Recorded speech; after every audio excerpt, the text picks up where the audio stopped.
I shall also take this opportunity to express the Council's gratitude to the outgoing members, namely Algeria, Guyana, Republic of Korea, Sierra Leone, and Slovenia, for their important contributions to the work of the Council during their terms. I shall also like to take this opportunity to pay tribute on behalf of the Council to His Excellency, Mr. Samuel Zobogar, a permanent representative of Slovenia, for his service as the President of the Council for the month of December. I'm sure I speak for all members of the Council in expressing deep appreciation to Ambassador Zobogar and his team for this great diplomatic skill with which they conducted the Council's business last month. The provisional agenda of this meeting is the threat to international peace and security. The agenda is adopted.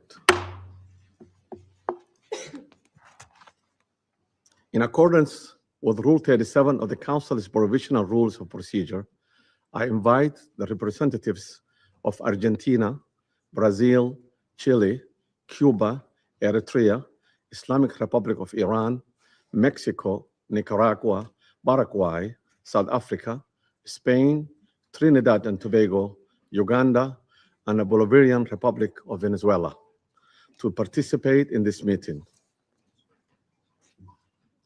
It's so decided. In accordance with Rule 39 of the Council's Provisional Rules of the Procedure, I invite the following briefers to participate in this meeting. Ms. Rosemary DiCarlo, the Undersecretary General for the Political and Peace-Building Affairs. Mr. Jeffrey Sachs, President of UN Sustainable Development Solutions Network and Director of Center for Sustainable Development at Columbia University, and Ms. Mercedes de Freitas, Founder and Executive Director of Transparencia Venezuela. It's so decided. Security Council will now begin its consideration for item 2 of the agenda. I now give the floor to Ms. Rosemary DiCarlo. Thank you, Mr. President. Today, I'm going to deliver a statement from Secretary General Antonio Guterres, who was not able to be here this morning. Mr. President, members of the Security Council, we meet at a grave time following the 3 January United States military action in the Bolivarian Republic of Venezuela. The broad outlines of the events of Saturday have been widely reported. Early that day, U.S. forces were active across Caracas and in the northern states of Miranda, Aragua, and La Guaira.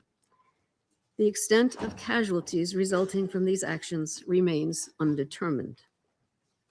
In a statement on social media on Saturday, President Donald Trump announced the conduct of a, I quote, large-scale strike against Venezuela and its leader, President Nicolas Maduro, end quote. During a press conference on Saturday, President Trump stated, and I quote again, "We are going to run the country until such time that we can do a safe, proper, and judicious transition," end quote. The government of Venezuela has characterized the United States action as a military aggression carried out in civilian and military areas and as a flagrant violation of the Charter, posing a threat to international and regional peace and security. As we speak, President Maduro is being held in New York, accused by U.S. authorities, along with his wife, Celia Flores, of serious criminal offenses. What is less certain is the immediate future of Venezuela. I am deeply concerned about the possible intensification, the instability in the country, the potential impact on the region, and the precedent it may set for how relations between and among states are conducted. Mr. President, the situation in Venezuela has been a matter of regional and international concern for many years now. Attention on the country only grew following the contested presidential elections in July 2024. The panel of electoral experts I appointed at the Venezuelan government's request to accompany the elections highlighted serious issues.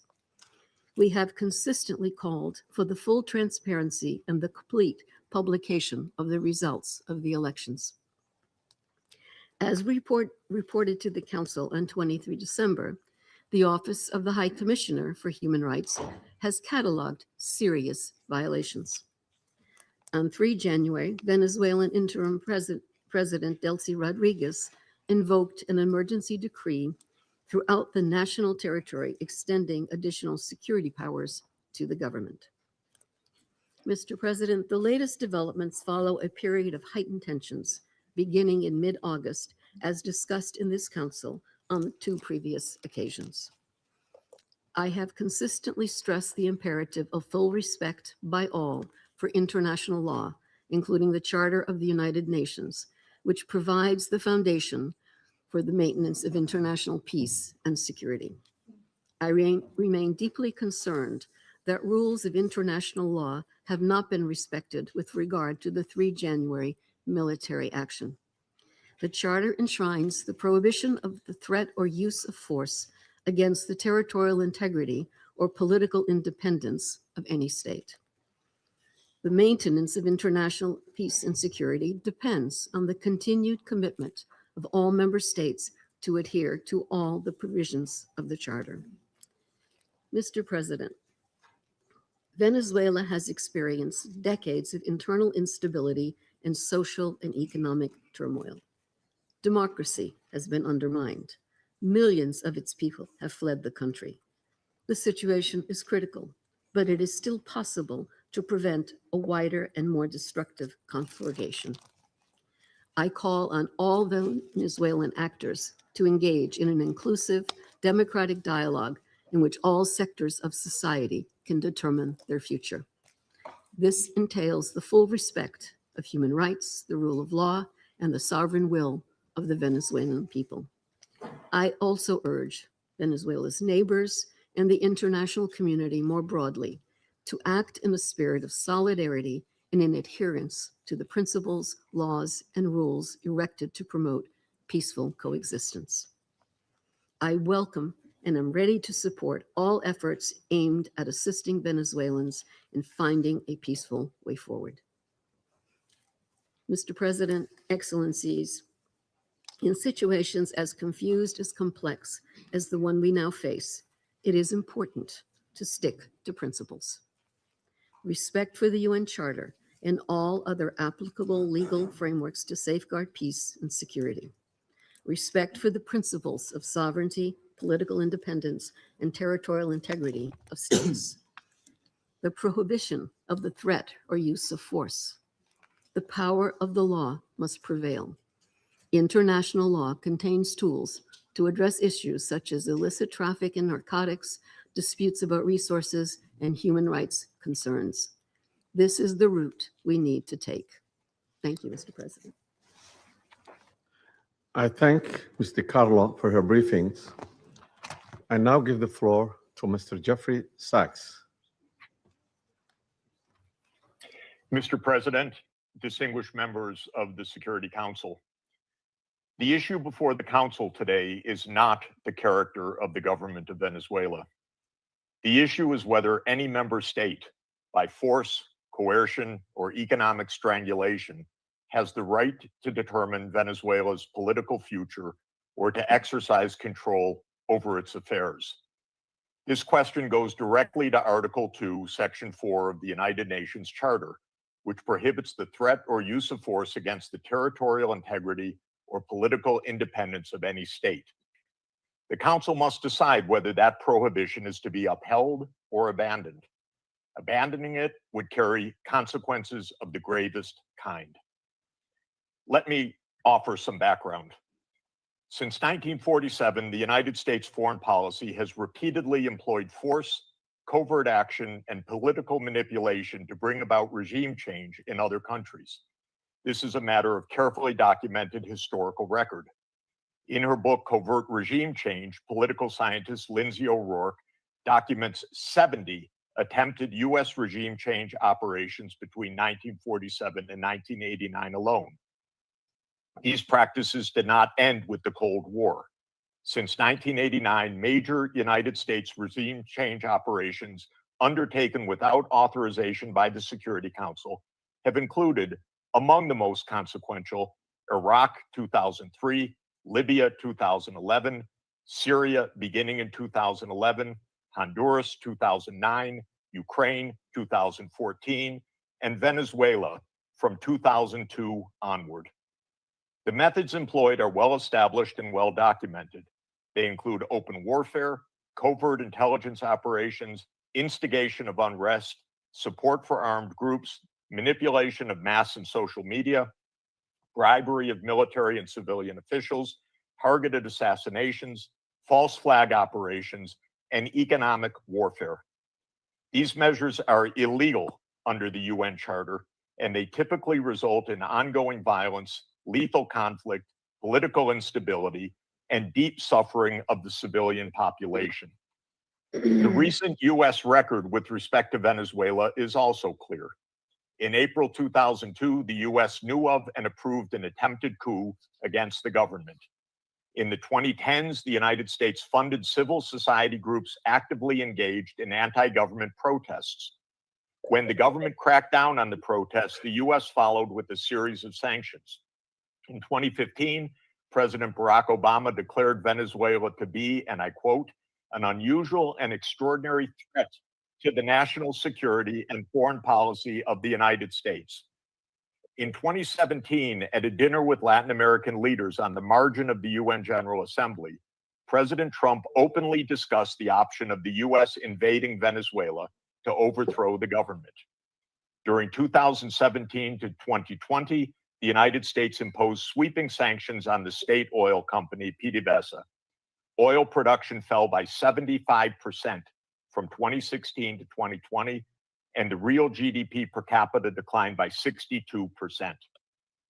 The UN General Assembly has repeatedly voted overwhelmingly against such unilateral coercive measures. Under international law, only the Security Council has the authority to impose such measures.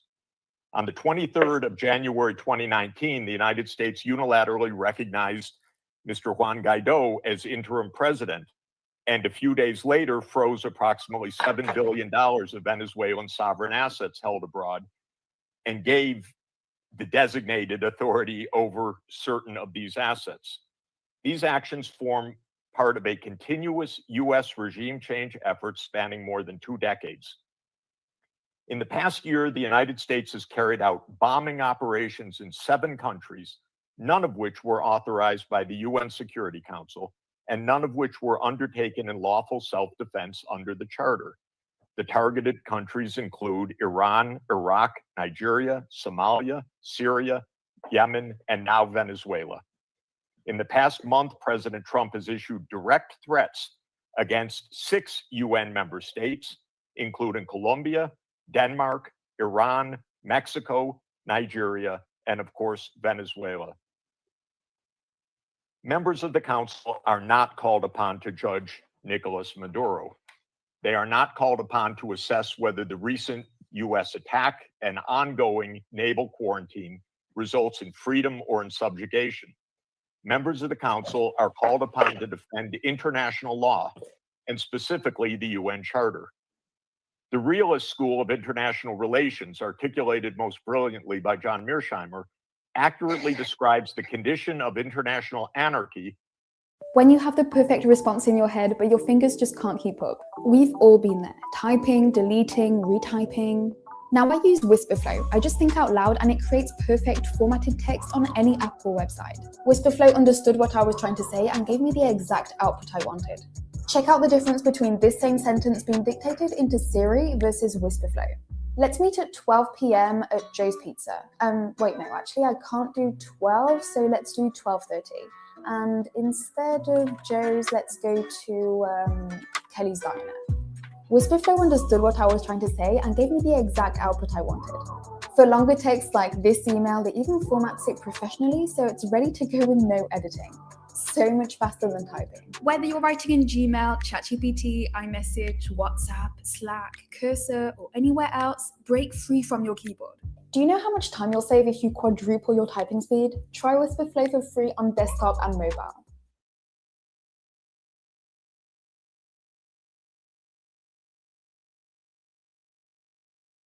बीवियों की अदला बदली से जो घूंघटगंज का नियम टूटा है, इस घोर अनर्थ की सजा इन्हें जरूर मिलेगी। भाभी जी घर पर हैं 2.0 हिंदी Z5 पर।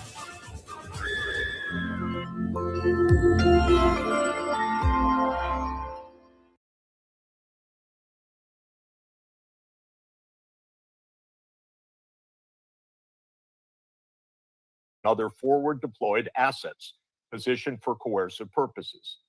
Venezuela shall adhere to the UN Charter and to the human rights protected in the Universal Declaration of Human Rights. The Secretary General, I recommend, should immediately appoint a special envoy mandated to engage relevant Venezuelan and international stakeholders and to report back to the Security Council within 14 days with recommendations consistent with the Charter, and the Security Council should remain urgently seized of this matter. All member states should refrain from unilateral threats, coercive measures, or armed actions undertaken outside the authority of the UN Security Council. In closing, Mr. President and distinguished members of the Council, peace and the survival of humanity depend on whether the United Nations Charter remains a living instrument of international law or is allowed to wither into irrelevance. That is the choice before this Council today. Thank you very much. I thank Mr. Sachs for his briefings. I now give the floor to Ms. Mercedes de Frateas.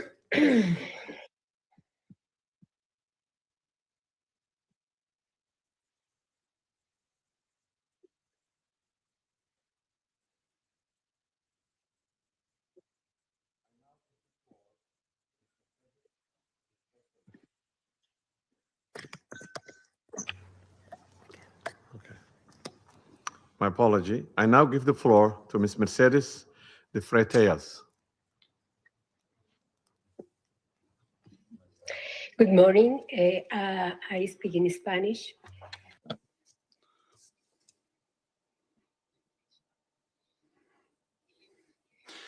Good morning, ambassadors, representatives of states and governments. Thank you very much for giving me this opportunity to speak. Can you hear me? Can you hear me?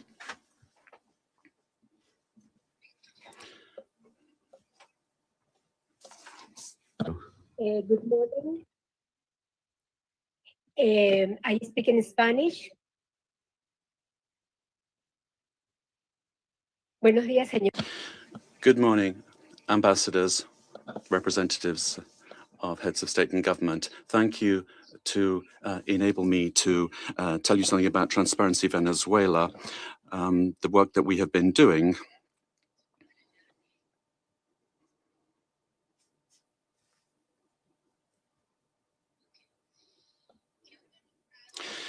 We have organized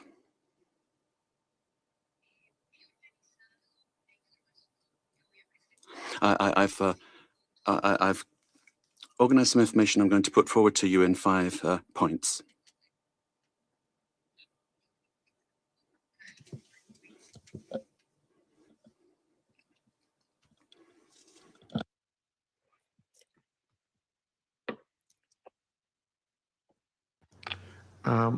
Continue. Bueno, he organizado la información que voy a presentar.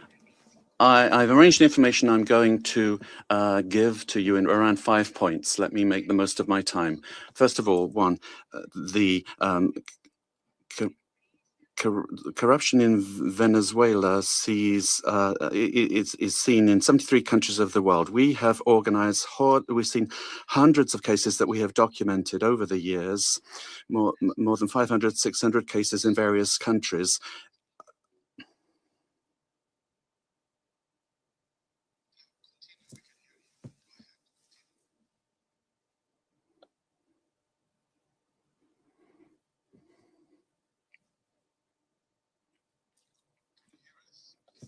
Can you hear us?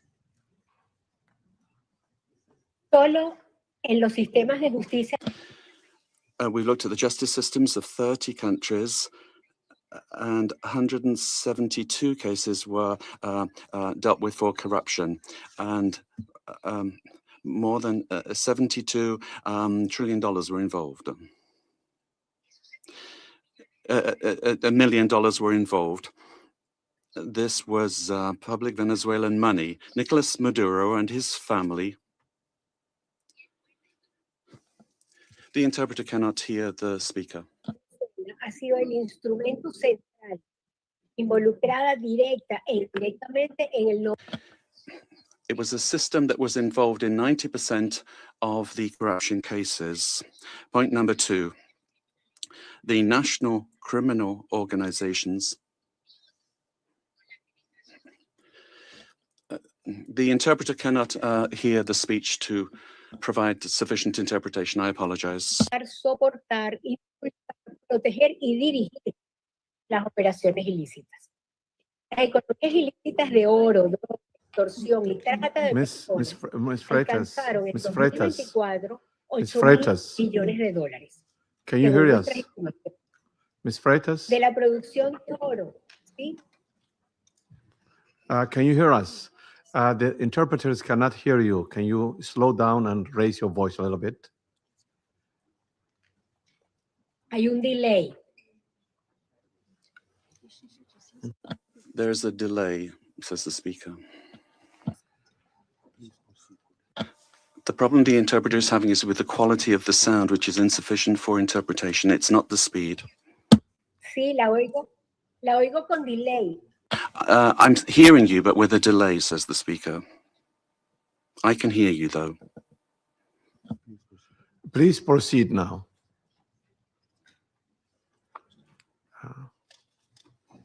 Ok, perfecto. Very well.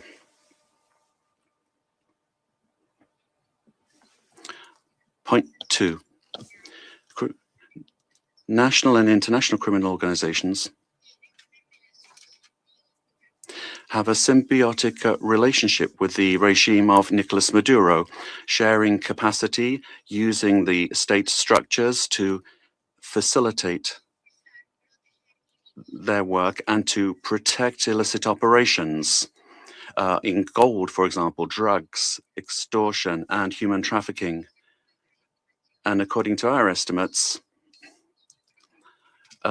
this accounts for about $8 billion. Gold, for example, only 20% is reported to the National Treasury. The rest goes to private accounts where there are members and allies with the government.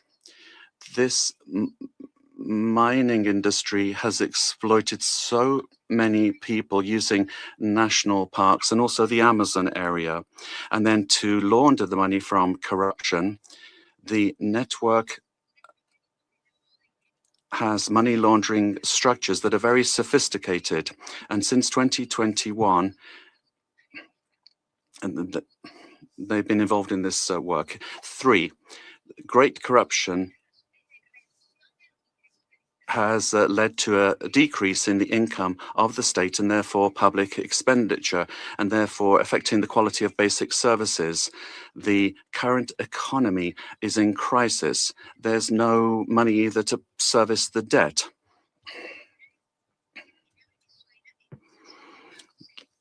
And Venezuela has been in technical default since 2017. We owe more than $15 million. 4, Venezuelans have had to learn to live with just a few hours of electricity per day in very many parts of the country. And we've learned to protect ourselves from daily extortion from the armed Colombian groups or the organized crime groups, but also elements of the state. So many families only have 1 meal per day below the calories that they need, affecting their nutrition, which is getting worse day by day. Humanitarian programs are not sufficient.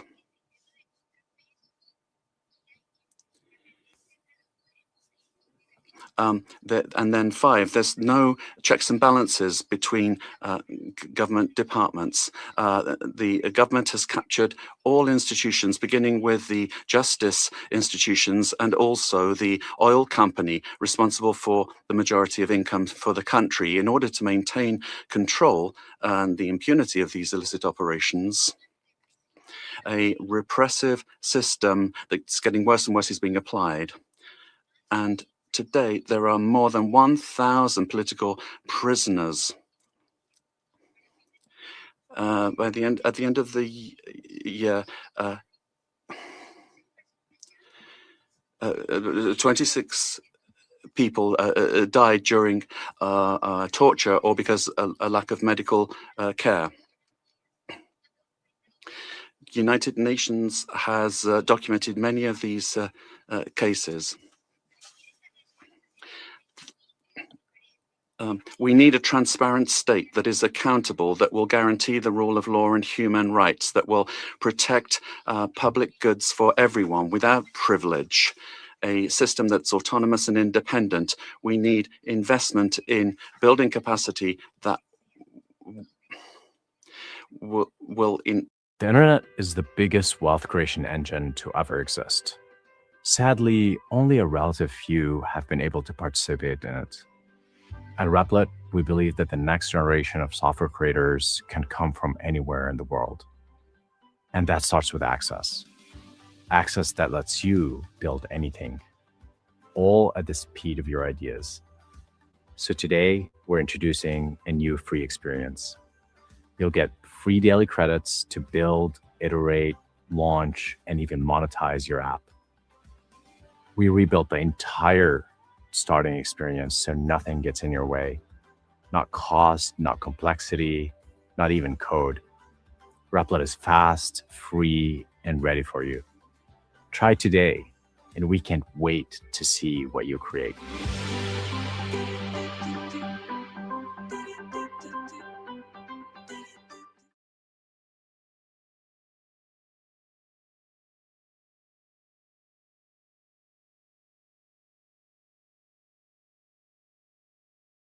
successful month managing the work of the Council at a particularly delicate time for international peace and security. I'd also like to thank Undersecretary General for Political Affairs and Peace Building of the United Nations and the invited briefers. We thank them all for their briefings. This is the first time Colombia is taking the floor in the Security Council as a non-permanent member for the period 2026-2027. Colombia is taking on this responsibility with a deep sense of duty, and we are going to do this from the first day, defending international law and the purposes and principles enshrined in the United Nations Charter. International peace and security, the peaceful settlement of disputes, the prohibition of the use of force, sovereign equality, respect for the territorial integrity and political independence of all states.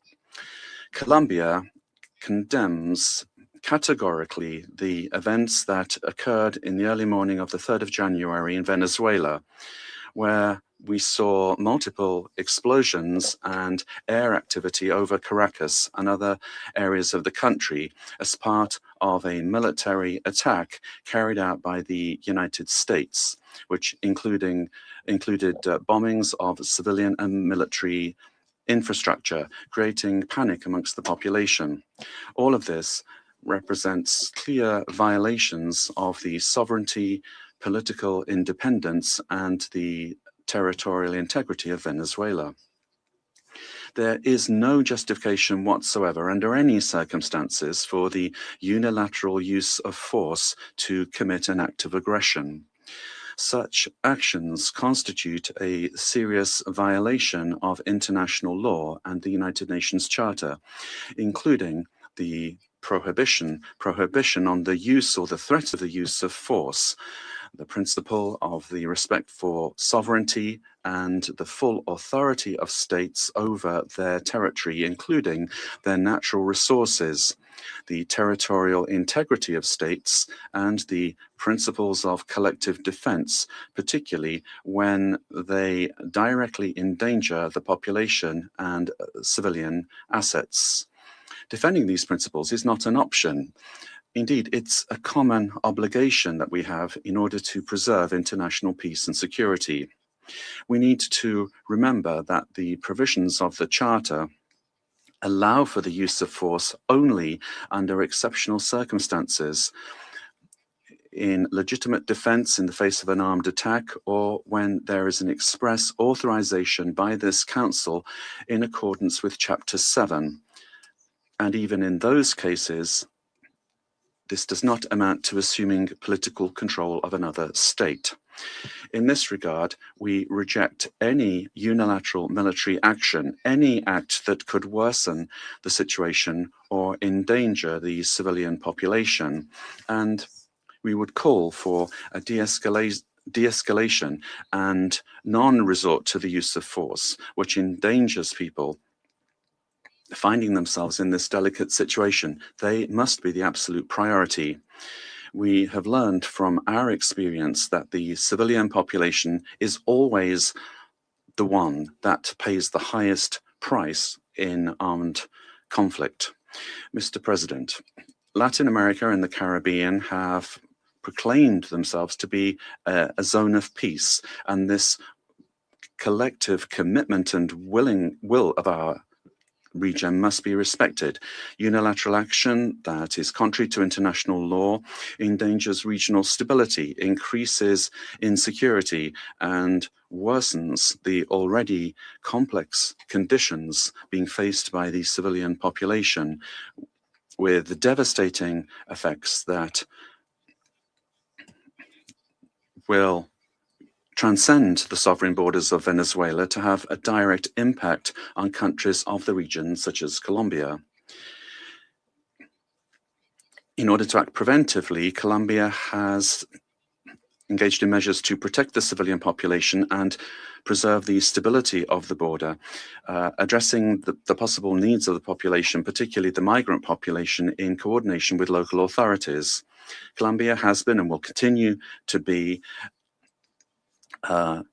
show solidarity in receiving the Venezuelan people who, given the uncertainty created by these attacks, this may lead to a massive outflow of migration, which will require significant efforts in terms of resources and capacities to provide the necessary support and assistance to those areas affected by taking in the migrants. Mr. President, these actions that we have seen remind us of the worst interference in our area in the past, in our zone of peace. And it calls to mind the commitment that we have as states to resolve our differences peacefully through dialogue and negotiation or other forms of peaceful settlement in full accordance with international law and with its instruments to which we have subscribed at the hemispheric and regional levels, such as the Charter of the Organization of American States. It's also important to understand the dimension of this situation for international peace and security beyond our region, particularly when a permanent member of the Security Council takes the decision to use force and assume control unilaterally of another sovereign state, with the aim, amongst other things, of taking its natural and strategic resources.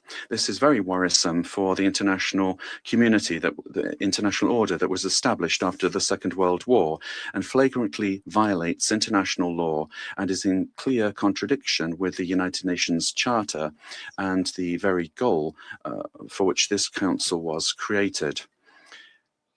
If a country, and particularly a country that is a permanent member of this council, disregards international law that we designed in San Francisco, what then is the role of this council, and where are the foundations for international peace and security? We are accepting that the law and the interests of the strongest prevail over multilateralism and over agreements that we have forged with dialogue and diplomacy in this very chamber.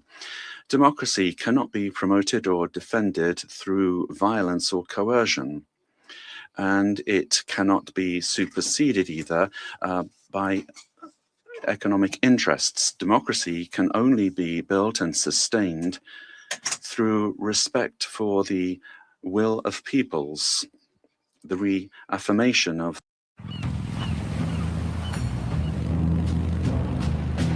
When flight prices dropped, Vikram could finally start ticking off his bucket list. Expedia, made to travel.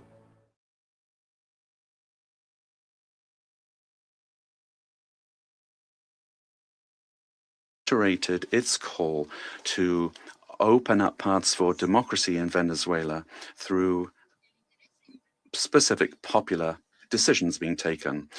The importance of preserving peace, respect for international law, and the protection of life and human rights must prevail over anything else. Colombia reaffirms its conviction that working tirelessly under these principles in our new role as a non-permanent member of the Security Council is what we plan to do, and we make ourselves available, good offices available for a diplomatic way out of the current crisis in this brotherly country. We will meet our responsibility, primary responsibility, to maintain international peace and security. And given the seriousness of the events, we will continue to pay attention to this issue. And we'd also like to thank the Secretary General of the United Nations for providing his good offices to defend the purposes and principles of the United Nations Charter, to activate channels for mediation available to him and facilitate dialogue with the parties concerned, looking in the search for alternatives that will make it possible to find a way out of the situation led by Venezuelans themselves and provide assistance to Venezuelans that need this. In conclusion, we'd urge the parties to exercise maximum caution and restraint, to de-escalate tensions, and to follow dialogue and diplomatic channels, and develop mechanisms to avoid continued flagrant violations of international law. This will require the help of the United Nations and of regional organizations. Thank you very much, Mr. President. I thank the representative of Colombia for her statement and now give the floor to the representative of Russian Federation. Mr. President, first and foremost, we wish to congratulate you on your accession to the presidency of the Security Council. And second, we wish to welcome the newly elected members of the Security Council. The beginning of this new year shocked all of those throughout the world who cherish the hope that respect for international law and non-intervention in domestic affairs of other states, as well as a reliance upon diplomacy and seeking of compromise, became key principles in the work of the new U.S. administration. The assault against the leader of Venezuela, compounded by the deaths of dozens of Venezuelan and Cuban citizens, in the eyes of many, has become a harbinger of a turn back to the era of lawlessness and U.S. domination by force, chaos, and lawlessness, which continues to afflict dozens of states in various regions of the world. There is no and can be no justification for the crimes cynically perpetrated by the United States in Caracas. We firmly condemn the U.S. act of armed aggression against Venezuela in breach of all international legal norms. In connection with the confirmed reports about the presence of the abducted president of Venezuela, Nicolas Maduro, and his spouse in the United States, today, as we are aware, they are in New York, we call upon, corrects the speaker, the U.S. leadership to immediately release the legitimately elected president of an independent state and his spouse. any problems existing or conflict between the United States and Venezuela need to be resolved through dialogue. And this is precisely what is enshrined in the UN Charter, for purposes and the principles of which a number of states in recent years have begun to apply selectively, depending upon the political landscape. Today, we are reaping the consequences of their recklessness and selectivity in matters related to respect for the norms of international law, which were linked to the so-called rules-based world order. Here is your rules-based world order in all of its glory, which is horrifying even the staunchest Atlanticists. Mr. President, we extend our firm solidarity with the people of Venezuela in the face of the external aggression. We firmly support and completely support the policy of the Bolivarian government, which is geared towards protection of their national interests and the sovereignty of the country. Washington's aggressive acts have already been condemned by many states and multilateral associations, including the Non-Aligned Movement, the African Union, as well as a group of friends in defense of the Charter of the United Nations. We hope that the international banditry will immediately be met with objective and comprehensive assessment at the international legal level, with United Nations, universal mechanisms, and other multilateral formats being brought to bear. This process must not be impacted by the recognition or non-recognition by any given states or groups of states of the legitimacy of Nicolas Maduro. For this reason, unintelligible murmurings and attempts to avoid principled assessments by those who, in other circumstances, froth at the mouth and demand that others respect the UN Charter, today seem particularly hypocritical and unseemly. We hope you will recognize this, and we hope that you will abandon double standards and that you will not attempt to justify such an egregious act of aggression due to a fear of angering the American global gendarme, which is attempting to once again rear its head. We are particularly appalled by the unparalleled cynicism with which Washington did not even attempt to conceal the true aims of its criminal operation, namely the establishment of unbridled control over Venezuela's natural resources and the assertion of their hegemonical ambitions in Latin America.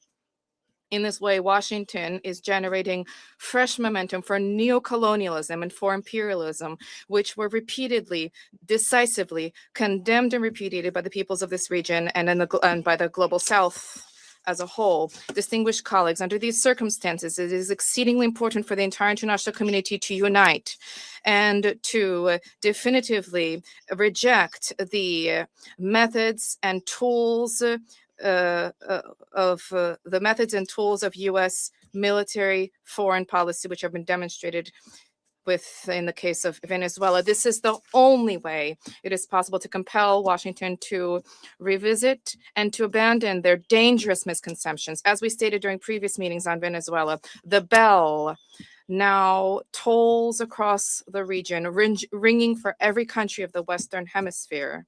The bell is ringing for all UN member states and for the future of the organization itself. Failing to hear this call today is tantamount to projecting cowardice and a lack of principle, essentially blessing ongoing encroachments of international law and rejecting civilized international conduct as a whole. We cannot allow the United States to proclaim itself as some kind of a supreme judge, which alone bears the right to invade any country, to label culprits, to hand down and to enforce punishments, irrespective of notions of international law, sovereignty, and non-intervention. Is this the world we sought to attain as we marked the 80th anniversary of the adoption of the Charter of the United Nations, when we all signed on to the relevant Security Council presidential statement? Is this the aim of United Nations reform, which we all advocate?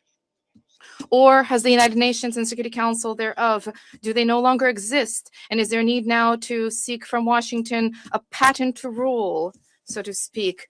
And is the self-determination of every person's and their right to determine their future worthless? These are the questions that we all must address today. And if this response is sincere, if it is principled, then perhaps the U.S. leadership too, which openly has asserting intention to run another country for the benefit of the United States, they will perhaps glance at their own constitution, their constitution of the United States, which begins with the words, "We the people of the United States," and will begin, in fact, to recognize the sovereignty of other states rather than deposing inconvenient regimes. Thank you. I thank the representative of Russian Federation and now give the floor to the representative of China. President, China supports the Security Council holding an emergency meeting regarding the United States military strikes on Venezuela. And thanks USG DiCarlo for reading out the briefing of the Secretary General Guterres. I have listened carefully to the statements of the briefers, and we welcome to this meeting the permanent representative of Venezuela and representatives of other countries. On January the 3rd, the United States blatantly launched large-scale military strikes against Venezuela, forcibly seized Venezuelan President Nicolas Maduro and his wife, and took them out of the country. It claimed that it will run Venezuela and even didn't rule out launching a second round of military operations on an even larger scale. China is deeply shocked by and strongly condemns the unilateral, illegal, and bullying acts of the U.S. For some time now, the international community has repeatedly expressed grave concern over the U.S. sanctions, blockade, and threats of force against Venezuela. The Council convened 2 emergency meetings, during which Secretary General Guterres, many Council members, and countries in the region and beyond unanimously called for abiding by the UN Charter and the international law, maintaining calm and restraint, resolving disputes peacefully, de-escalating tensions, and safeguarding regional stability. However, as a permanent member of the Council, the U.S. has disregarded the grave concerns of the international community, wantonly trampled upon Venezuela's sovereignty, security, and legitimate rights and interests, and seriously violated the principles of sovereign equality, non-interference in internal affairs, peaceful settlement of international disputes. From standing still to standing somewhere amazing with Agoda's great travel deals. See the world for less. Book now. 2 tenets of the UN Charter and form the cornerstone of maintaining international peace and security.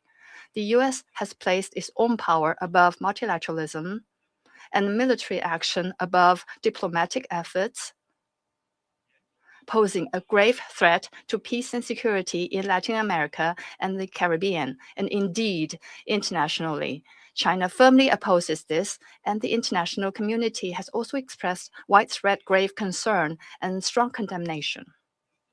We urge the U.S. to heed the overwhelming voice of the international community, abide by international law and the purposes and principles of the UN Charter, cease infringing upon the sovereignty and security of other countries, stop toppling the government of Venezuela, and return to the path of political solutions through dialogue and negotiations.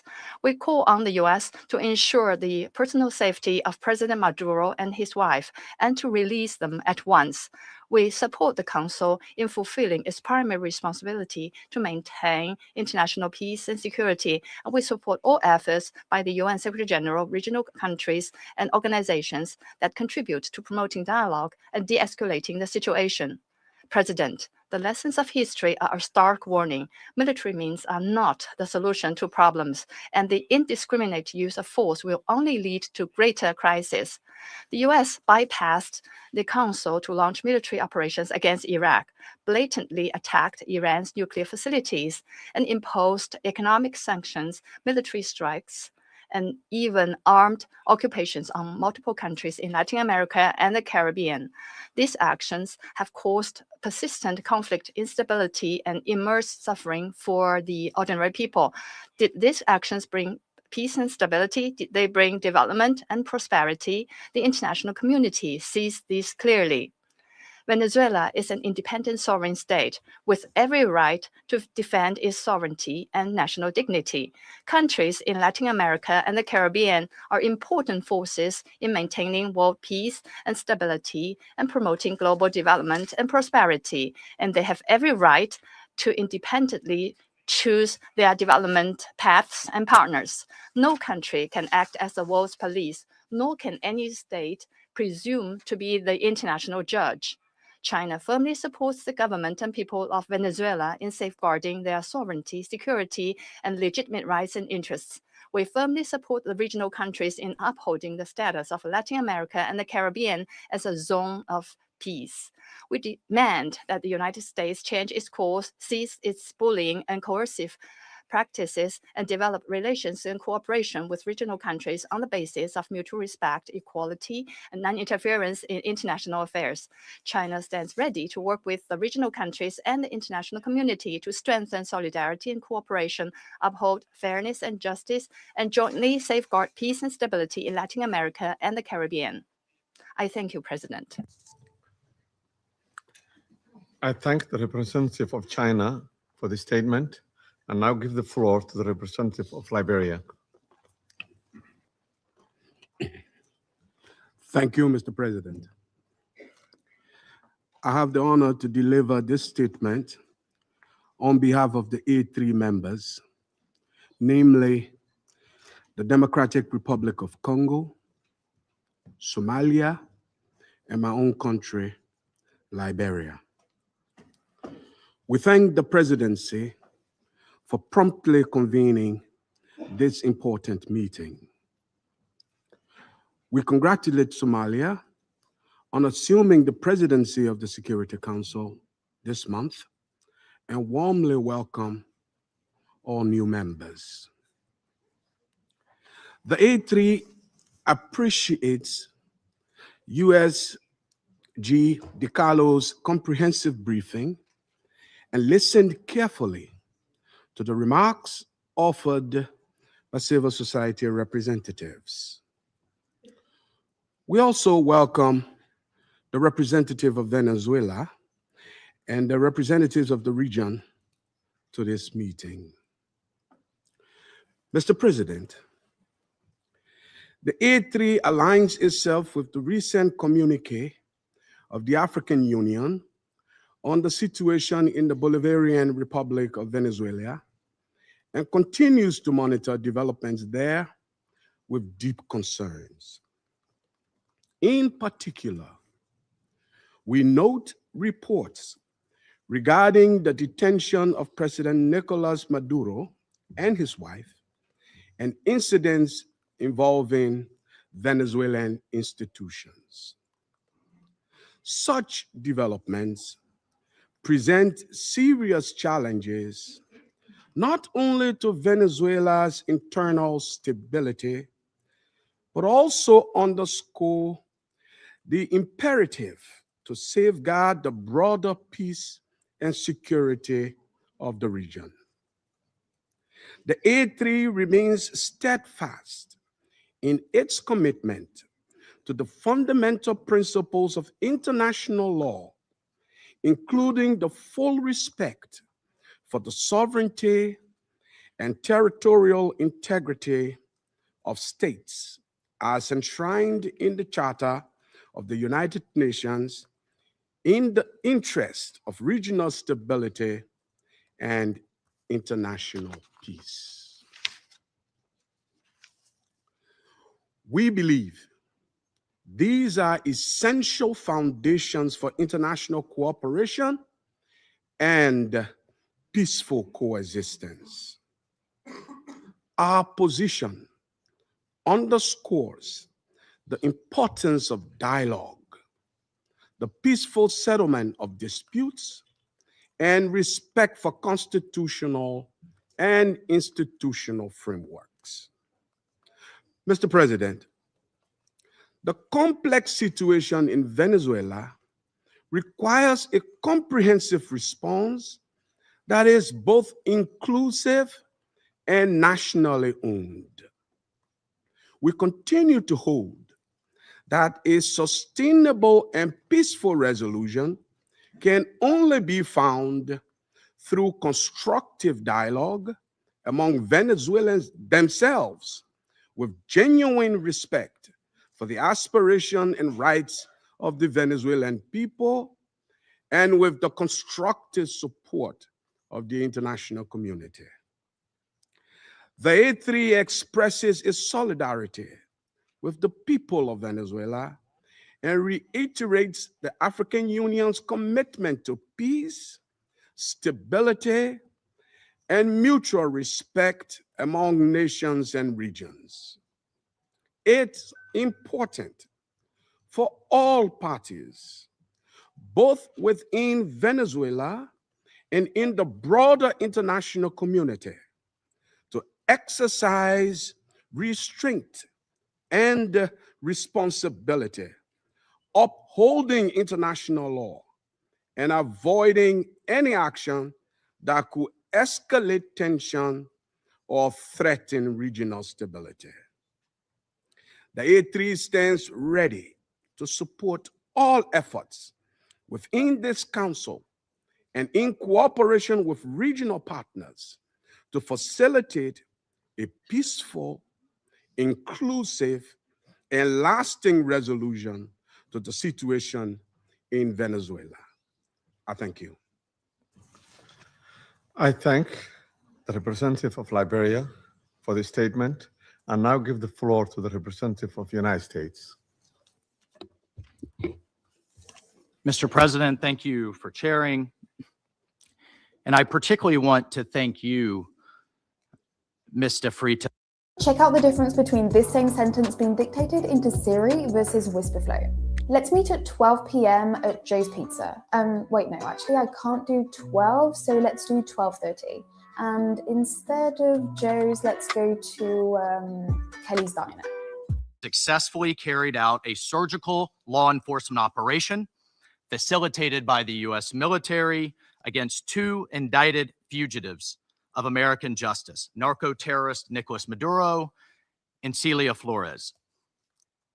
Colleagues, Nicolas Maduro is responsible for attacks on the people of the United States, for destabilizing the Western Hemisphere, and illegitimately repressing the people of Venezuela. As Secretary Rubio has said, there is no war against Venezuela or its people. We are not occupying a country. This was a law enforcement operation in furtherance of lawful indictments that have existed for decades. The United States arrested a narco trafficker who is now going to stand trial in the United States in accordance with the rule of law for the crimes he's committed against our people for 15 years. A similar action was taken in 1989 against Manuel Noriega. He was arrested, indicted, convicted in a court of law, served in prison in the United States and in Panama, and the Panamanian people, the American people, are safer for it. And undeniably, the region was more stable. This law enforcement action was directed consistent with the President of the United States' responsibility as Commander-in-Chief to protect Americans at home and abroad against a fugitive who is directly responsible for narco-terrorism that has killed hundreds of thousands of Americans and created destabilizing violence throughout our hemisphere. Nicolas Maduro and his co-defendant, Celia Flores, have been transferred here to the United States to stand trial for their crimes. Maduro was indicted by a grand jury in the Southern District of New York and faces very serious criminal charges for his involvement in a wide-ranging conspiracy to conduct narco-terrorism, to traffic cocaine and other drugs, and conducting international weapons trafficking. The overwhelming evidence of his crimes will be presented openly in U.S. court proceedings. Colleagues, Maduro is not just an indicted drug trafficker, he was an illegitimate so-called president. He was not a head of state. For years, Maduro and his cronies have manipulated Venezuela's electoral system to maintain their illegitimate grip on power. In fact, just 2 years ago in 2024, a UN panel of experts report found that the election in that year was absolutely and completely a farce and fell well short of the most basic transparency and integrity measures essential to upholding credible elections. If the UN and the United Nations in this body confers legitimacy on an illegitimate narco-terrorist and the same treatment in this charter of a democratically elected president or head of state, what kind of organization is this? We should note that over 50 countries, many nations, including the European Union, including a number of Latin American countries in the region, and of course the United States, again, over 50 countries rejected the legitimacy of Maduro's re-election following the disputed 2024 elections and do not recognize him as Venezuela's legitimately elected president. Maduro unlawfully refused to peacefully cede power after the Venezuelan people voted him out of office in the 2024 election. So therefore, Maduro was a fugitive from justice. He is the head of a vicious foreign terrorist organization, Cartel de los Soles.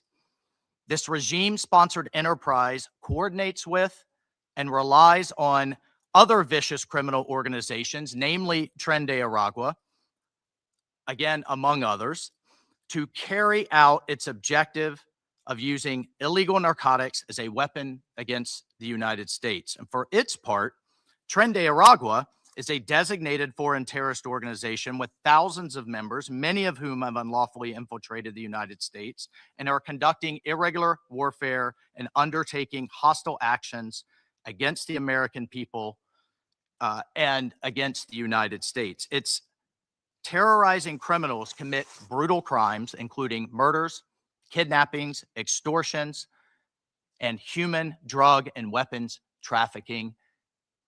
This administration, President Trump, will not stand for it. In fact, in March of 2025, President Trump declared that Tren de Aragua is quote, Tren de Aragua is undertaking hostile actions and conducting irregular warfare against the territory of the United States, both directly and at the direction, clandestine or otherwise, of the Maduro regime in Venezuela. Maduro and his cronies have partnered with some of the most violent and prolific drug traffickers and narco-terrorists in the world for decades, facilitating the flood of illegal drugs coming in the United States, estimated to be several hundred tons annually. He has become rich, incredibly wealthy, off the misery of untold numbers of Americans, Venezuelans, and others, aiding and abetting international terrorist organizations like Hezbollah, coordinating with corrupt Iranian officials and other malign actors to influence not only the region, but to malignly influence the United States. In fact, in its own 2025 World Drug Report, the United Nations Office on Drugs and Crime identified Venezuela as a key trafficking route in the Western Hemisphere, the illegal drugs, predominantly cocaine, entering the United States and increasingly Europe. As Secretary Rubio stated just yesterday, this is the Western Hemisphere. This is where we live.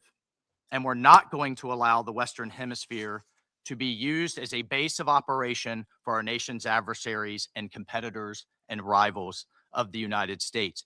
You can't turn Venezuela into the operating hub for Iran, for Hezbollah, for gangs, for Cuban intelligence agents, and other malign actors that control that country. You cannot continue to have the largest energy reserves in the world under the control of adversaries of the United States, under the control of illegitimate leaders, and not benefiting the people of Venezuela, and stolen by a handful of oligarchs inside of Venezuela. But it doesn't stop there. Numerous UN and international human rights organizations have issued reports documenting serious human rights abuses by the Maduro regime, including reports of extrajudicial killings, political prisoners, torture, and arbitrary and unlawful detentions. In fact, over 8 million Venezuelans have fled the country, destabilizing their neighbors in the region and creating the world's largest refugee crisis. Members of this council, colleagues, the United States wants a better future for Venezuela. We believe a better future for the people of Venezuela and for the people of the region and the world is stabilizing the region and making the neighborhood that we live in a much better and safer place. And this is why millions of Venezuelans that have fled this brutal regime are celebrating and cheering around the world as this body pontificates, including those celebrating are including in my home state of Florida, where hundreds of thousands of Venezuelans have fled this regime's brutality. I want to reiterate, President Trump gave diplomacy a chance. He offered Maduro multiple off-ramps. He tried to de-escalate. Maduro refused to take them. President Trump made it clear that the narco-terrorism must stop, and yet it continued. The United States will not waver in our actions to protect Americans from the scourge of narco-terrorism and seeks peace, liberty, and justice for the great people of Venezuela. I thank you, Mr. President. I thank the representative of the United States and now give the floor to the representative of Panama. Gracias, señor. Thank you, Mr. President. We'd like to extend a warm welcome to the representatives of Bahrain, Colombia, Liberia, Latvia, and the Democratic Republic of Congo, and who have joined the Security Council as elected members and who are joining us today in the chamber. And we congratulate Somalia on assuming the presidency of the Security Council this month. We'd like to thank Under Secretary General for Political Affairs, Rosemarie DiCarlo, for her detailed report representing Secretary General Antonio Guterres. She's briefed us on the situation under discussion today. We're also very grateful for the very valuable presentations by Mr. Jeffrey Sachs and Ms. Mercedes de Freitas. In this context, the Republic of Panama would like to refer to the situation that has taken place in the territory of the Bolivarian Republic of Venezuela, which is of concern due to its possible impact on peace and regional stability. However, in the light of the unfortunate reality of the facts that we've seen, we now need to turn our attention constructively towards the future of Venezuela. However, it's important to point out that in terms of a constant principle of our foreign policy, Panama would like to reiterate our unfailing commitment to multilateralism, to the sovereignty of states, and to the unrestricted respect for international law, especially the principles enshrined in the United Nations Charter, including non-intervention, respect for territorial integrity, and the prohibition of the use of force. This is mentioned in Article 2 of the United Nations Charter. These principles are, and they continue to be, the indispensable framework for the peaceful coexistence between nations. Panama also believes it's necessary to highlight that the situation Venezuela is facing is unfolding in an environment marked by the disregard for the will of its people, as well as by a sustained erosion of democratic institutions. In this regard, Panama reiterates that it does not and will not recognize the authoritarian and illegitimate regime that has held Venezuelan men and women hostage, plunged them into one of the gravest political, social, humanitarian, and security crises in our region. Unfortunately, we have witnessed how the situation has gradually deteriorated under the regime, especially over the last year, with increased systemic erosion of democracy, the hollowing out of institutions, and the rise of authoritarian and repressive practices, which have contributed to an unfortunate outcome and therefore cannot be ignored by the international community. In particular, it is essential to call for the unconditional release of persons detained for political reasons. Many of them have been deprived of their liberty merely for raising their voices in a context in which dissent is not tolerated. From this moment on, we must demand that all political prisoners that the regime continues to hold hostage, Venezuelans and foreigners alike, be released without delay. Their physical well-being and safety must be guaranteed.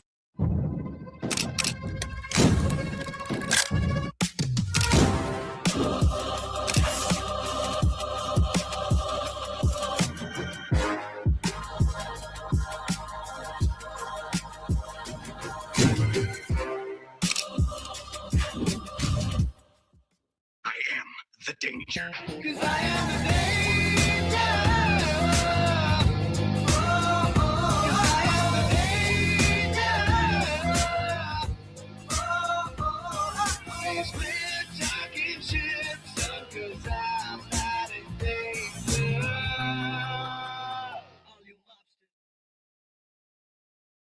Crisis that has forced around 9 million Venezuelans, men and women, to leave their homes, compelled to live in displacement and vulnerability as a consequence of the institutional and social collapse generated by the regime.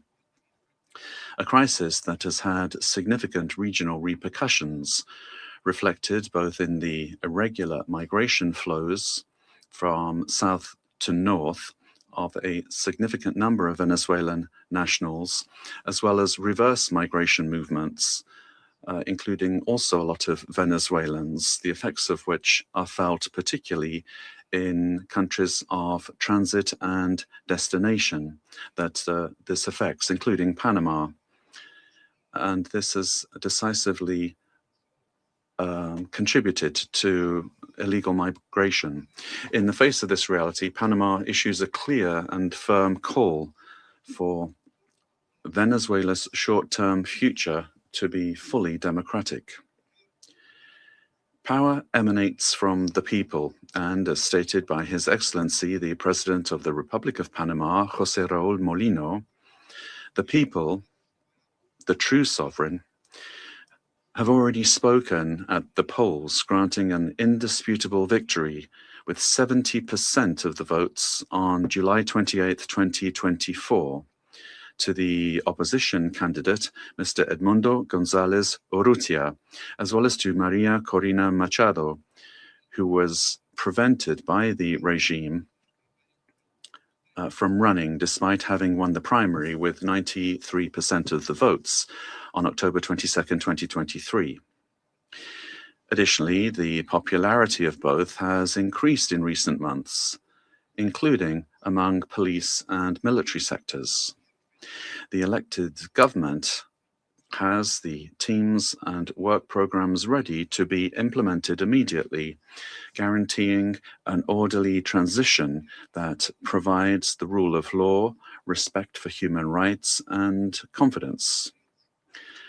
In line with this commitment, Panama proudly safeguards the electoral records that reliably certify said victory as testimony to the inalienable right of the Venezuelan people to determine their own political destiny. Recognizing any authority other than that of the elected president would amount to legitimizing electoral fraud, normalizing authoritarianism and undermining the universal principle of free elections as the source of legitimacy. Likewise, any attempt to establish a permanent government headed by figures from the repressive apparatus, such as Delcy Rodriguez, would constitute continuity of the system and not a genuine transition. Any political solution must be peaceful, it must be democratic, and led by the Venezuelans, with the responsible assistance of the international community, including the United Nations and regional mechanisms such as the Organization of American States.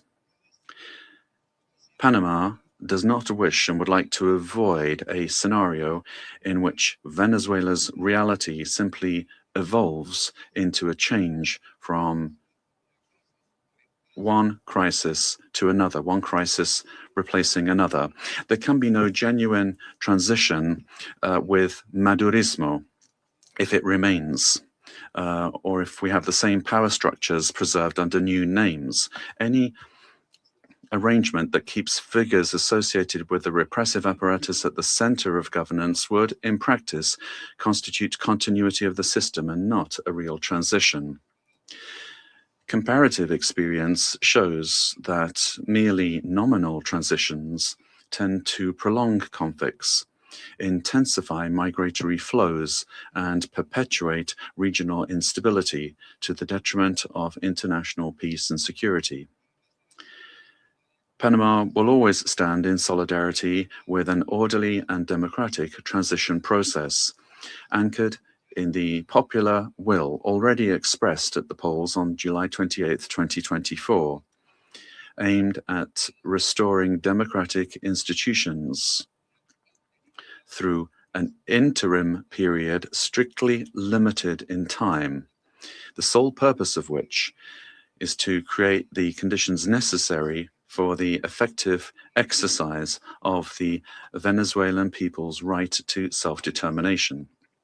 As a country that recovered its democracy and sovereignty, Panama can state clearly that there can be no peace without legitimacy, nor legitimacy without democracy, and that every democracy is ultimately based on respect for the popular will.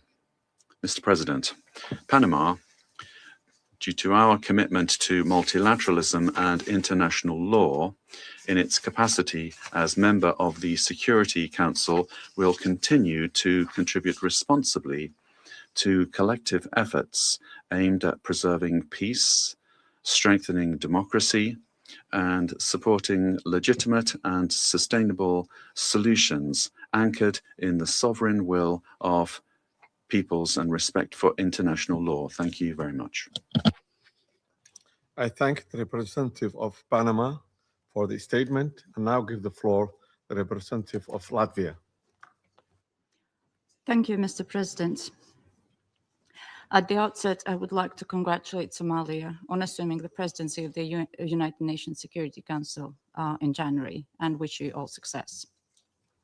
Latvia takes its seat on the Council with a profound sense of honor and responsibility for this role. And let me thank Under-Secretary General Rosemarie DiCarlo for today's briefing on behalf of the Secretary General, and I thank the invited briefers.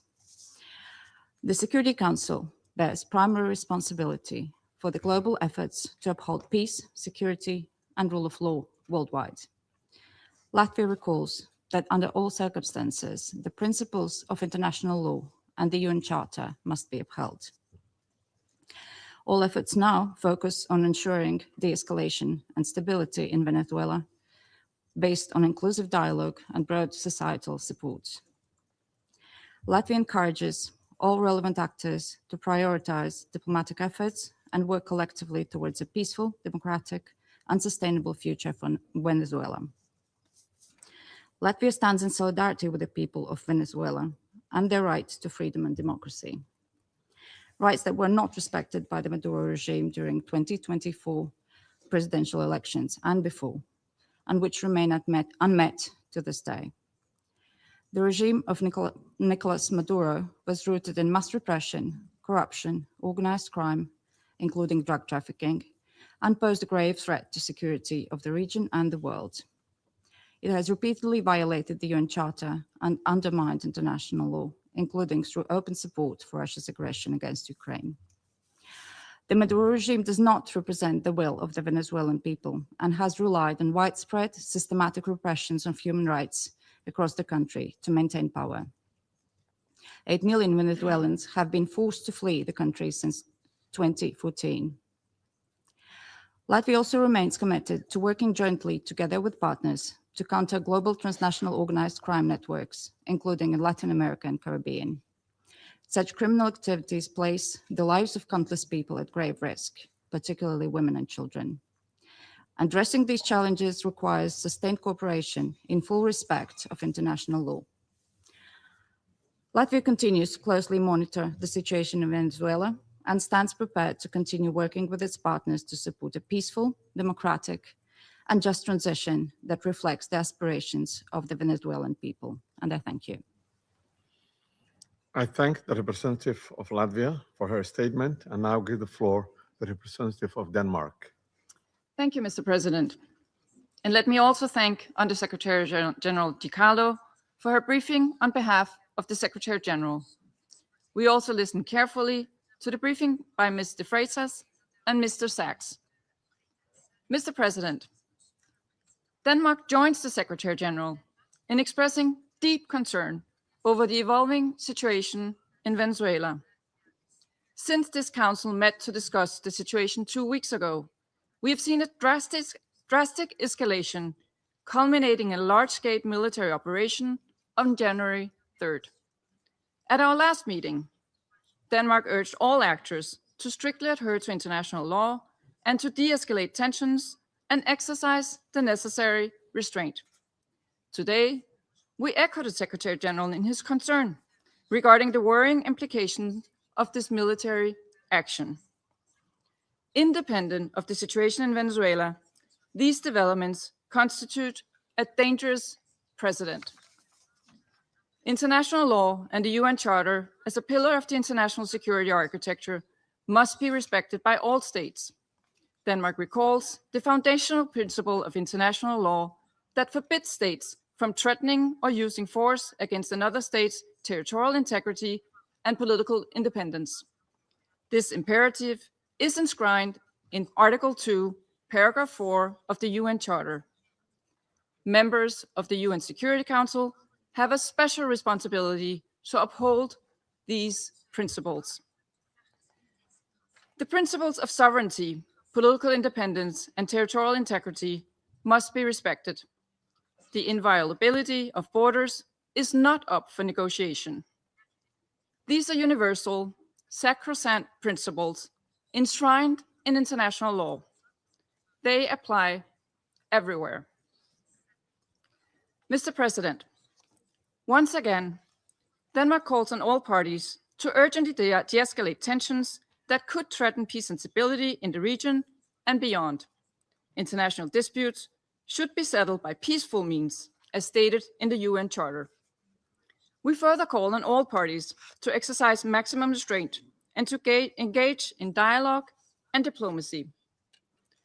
Denmark takes note of official statements from the United States government stating that the military operations are to combat drug trafficking and stem the illicit flow of illegal narcotics.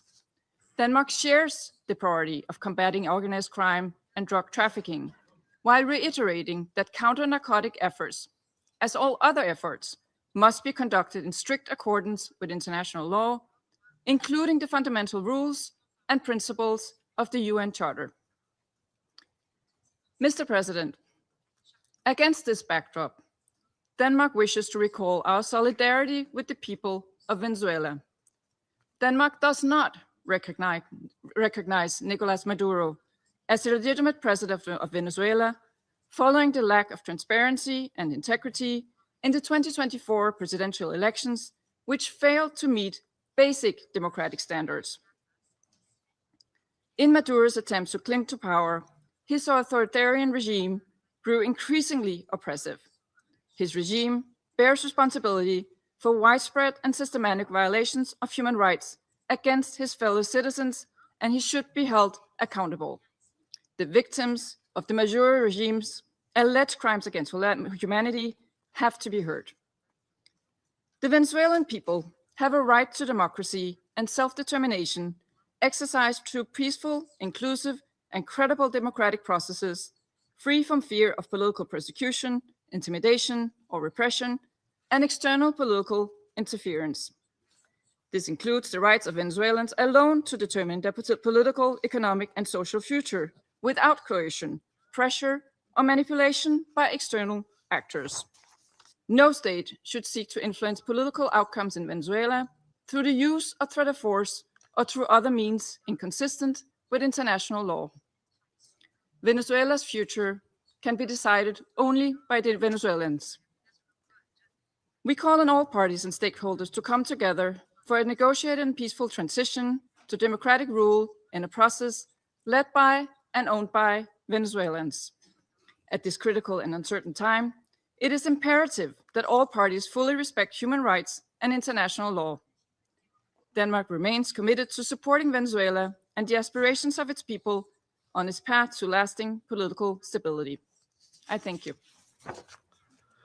I thank the representative of Denmark for her statement and now give the floor to the representative of United Kingdom.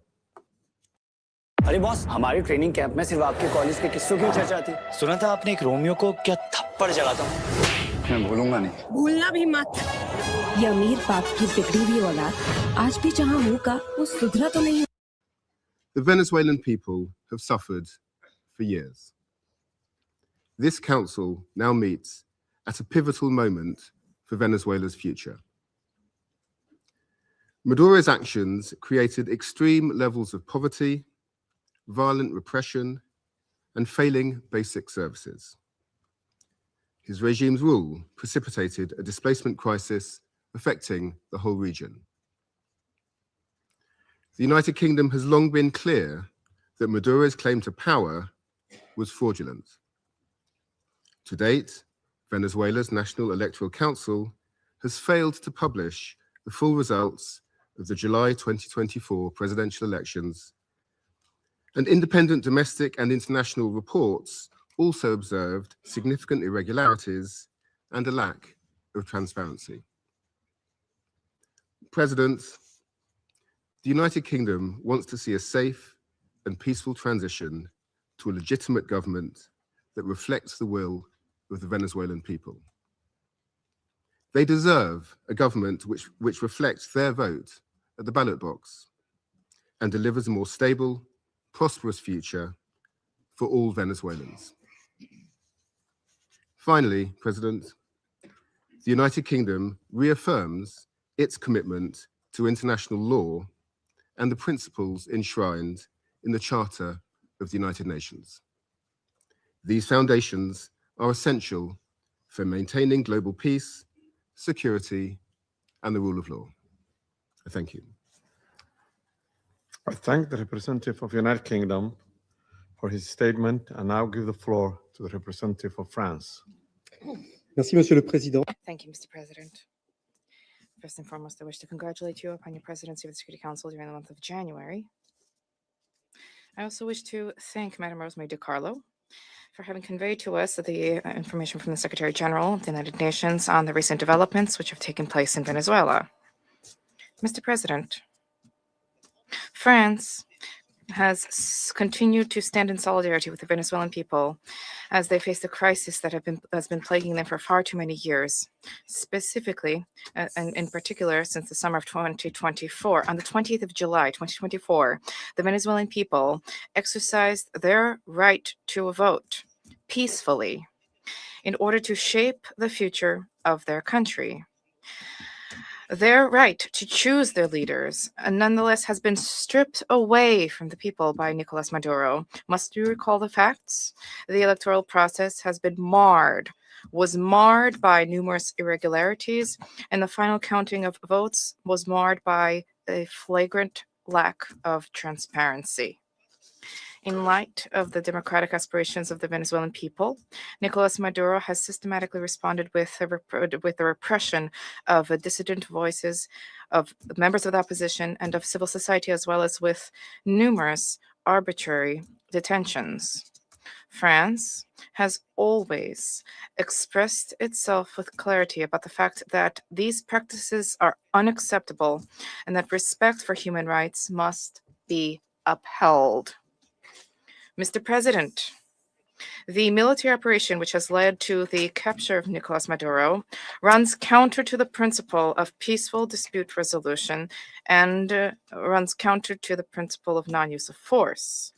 The proliferation of violations of the Charter of the United Nations and of violations of international law by states vested with responsibility as permanent members of the Security Council chips away at the very foundation of the international order.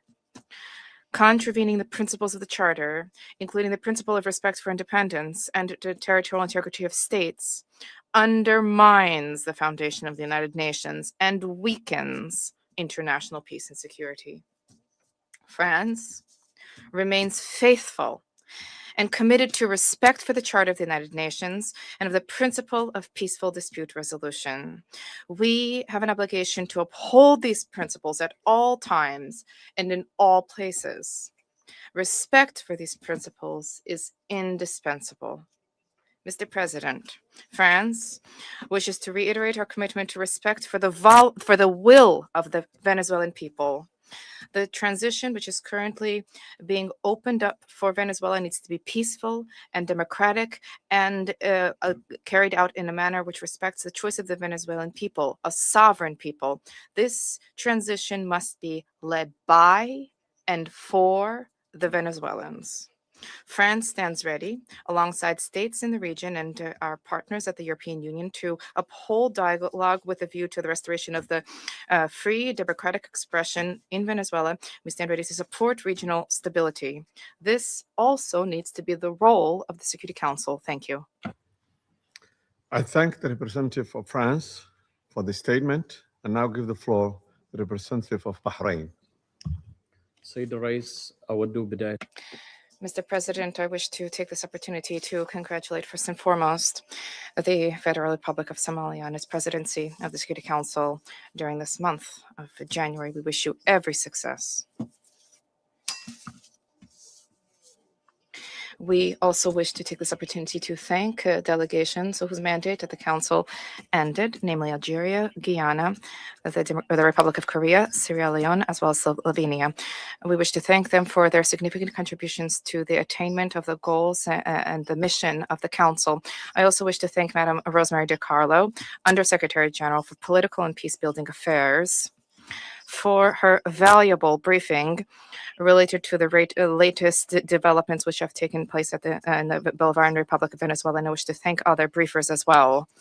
We appreciate the reaffirmation by His Excellency the Secretary General of the United Nations, reaffirmation of the commitment to the fundamental principles of the Charter of the United Nations, a commitment to the peaceful diplomatic resolution of disputes. The Kingdom of Bahrain supports the call of the Secretary General for all stakeholders in Venezuela to engage in inclusive dialogue which guarantees respect for international law, and this in order to ease tensions, to preserve regional stability, and to avoid any potential adverse repercussions for security and stability in the region.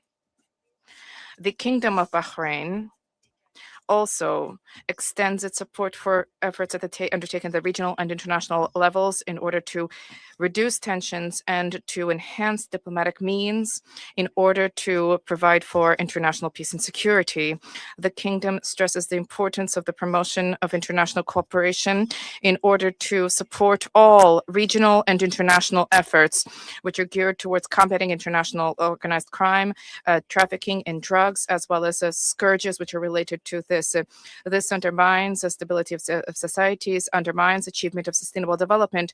Therefore, these issues need to be dealt with in accordance with international relevant conventions. By way of conclusion, the Kingdom of Bahrain reaffirms our support for regional and international efforts to achieve a political, lasting solution in the Bolivarian Republic of Venezuela. This needs to be achieved through regional cooperation and with respect for national sovereignty. The goal is to provide for security and stability in Venezuela, to avoid risks of conflict and division, to protect civil peace, and to contribute to the preservation of regional security and stability, as well as international peace and security. Thank you, Mr. President. I thank the representative of Bahrain for the statement and now give the floor to the representative of Pakistan. Thank you, Mr. President. Allow me to begin by congratulating Somalia on its assumption of the presidency for this month and assuring you of my delegation's full support and cooperation. We welcome the new members joining the Council. I thank Undersecretary General Rosemary DiCarlo for reading out the remarks of the Secretary General and the valuable briefing. Lucky चम्मच मुंह में डाल मार छक्के मेरे लाल ये गुरु मंत्र शुरू किसने किया रे चेक हो ताला हम तो ऐसे ही है लाला सिस्टम ये शुरू किसने किया रे सन्नी उतार मत पन्नी नजर प्रूफ फूल प्रूफ काला डीगा रे जा जाए वही बिस्कुट ये दोस्ताना शुरू किसने किया रे ये सब किसने शुरू किया पता नहीं, लेकिन डाइजेस्टिव बिस्किट्स को बनाना शुरू किया मैकविटीज ने। मैकविटीज ट्रू ओरिजिनल्स, सदियों का भरोसा।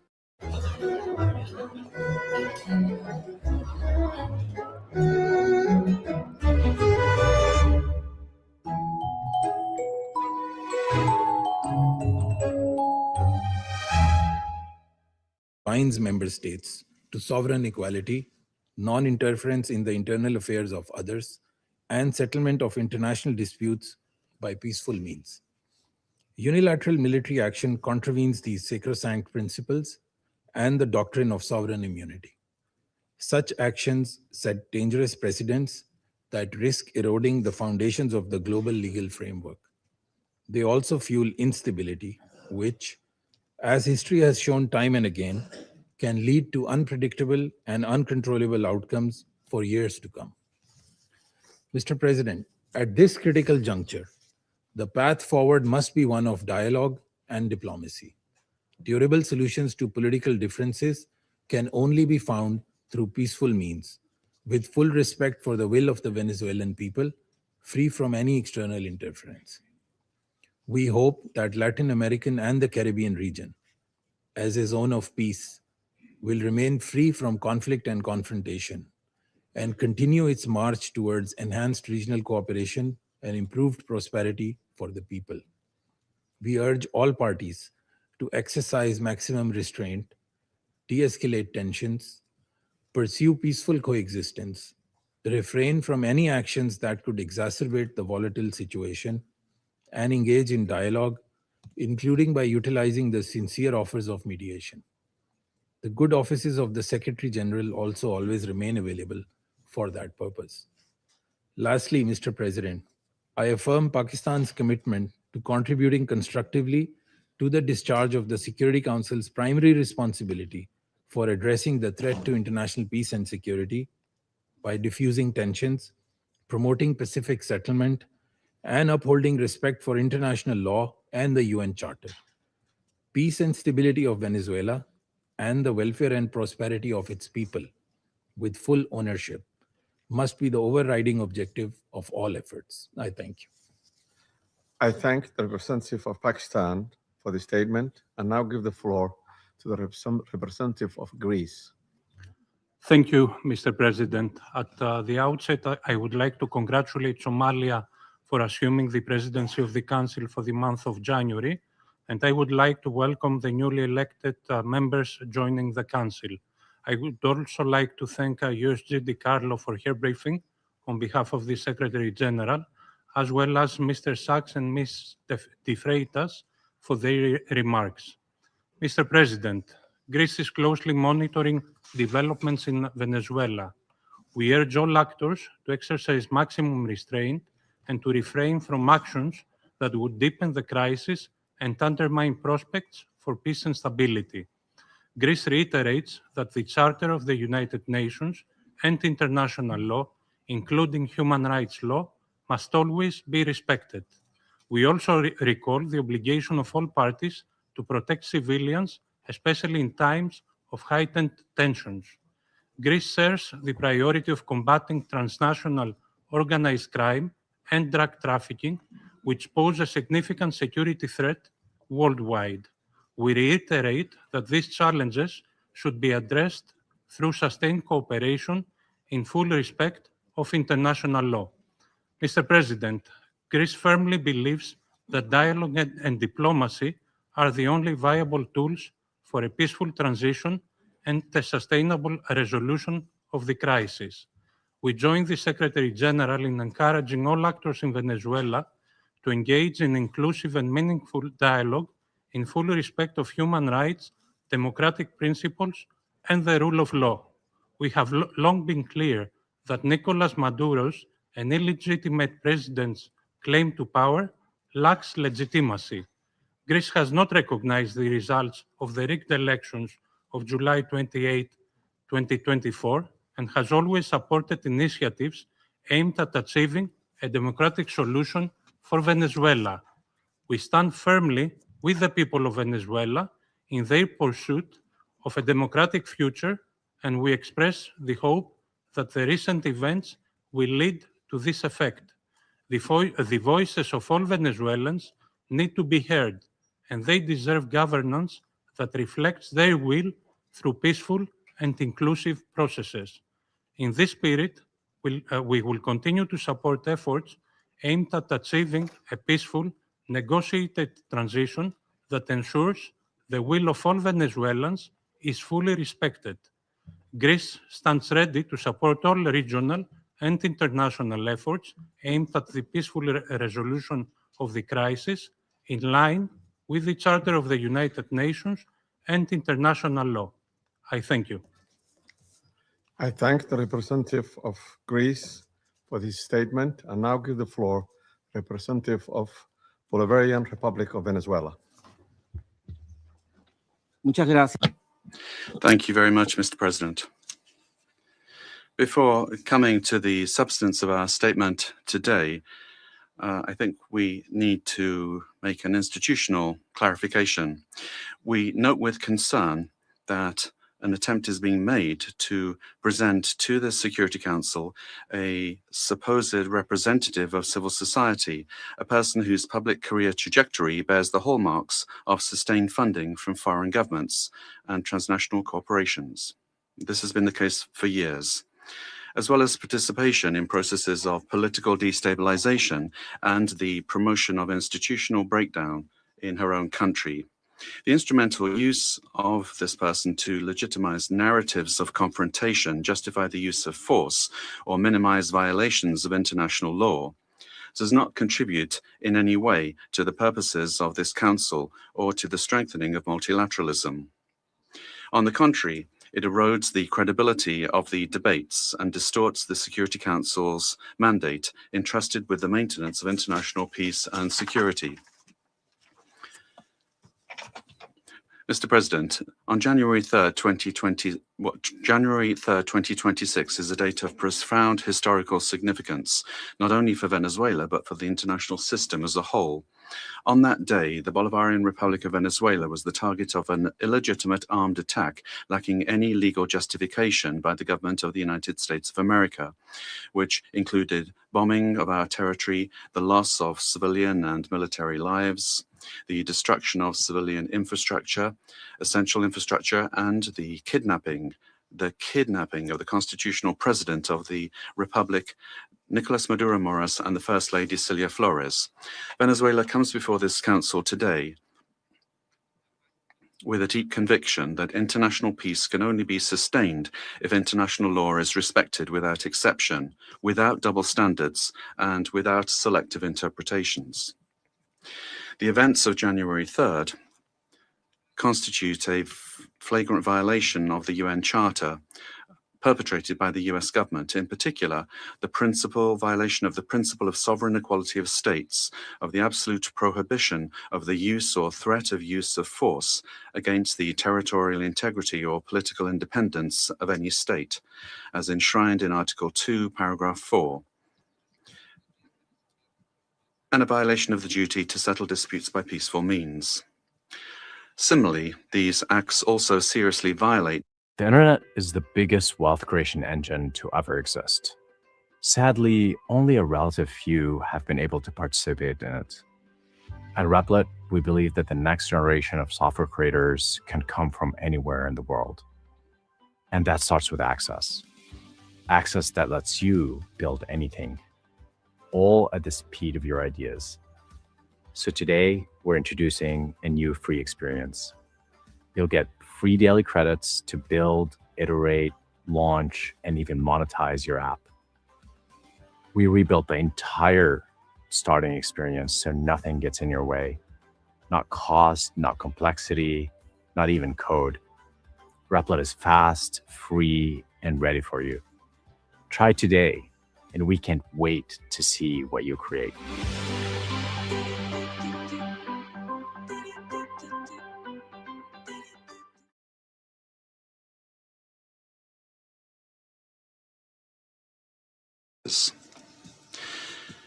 Mr. President, General Assembly Resolution 3314 of clearly defines as an act of aggression the bombing of the territory of one state by the armed forces of another state, as well as the invasion or occupation, even without formal annexation.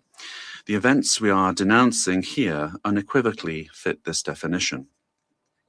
In 2004, the International Court of Justice affirmed that occupation exists when a state exercises effective control, even without formal annexation or the continuous presence of troops. Security Council Resolution 242, for its part, emphasizes that the acquisition of territory by force is inadmissible, while General Assembly Resolution 2625 establishes that the territory of a state shall not be subject to military occupation as a result of the use of force in contravention of the UN Charter. Allowing such acts to go without an effective answer would amount to normalizing the replacement of law by might, while eroding the very foundations of the collective security system. Today, it is not only Venezuela's sovereignty that is at stake, the credibility of international law, the authority of this organization, and the validity of the principle that no state can set itself up as a judge, party, and executor of the world order are also at stake. Mr. President, we cannot ignore a central element of this US aggression. Venezuela is the victim of these attacks because of its natural resources. Our country's oil, energy, strategic resources, and geopolitical position have historically been factors of greed and external pressure. When force is used to control resources, impose governments, or redesign states, we are faced with a logic that harks back to the worst practices of colonialism and neocolonialism. Accepting such a logic would mean to open the door to a deeply unstable world in which countries with greater military capacities can decide by force the political and economic destinies of other states. This scenario not only threatens Venezuela, it threatens international peace and security as a whole. If the kidnapping of a head of state, the bombing of a sovereign country, and the open threat of further armed action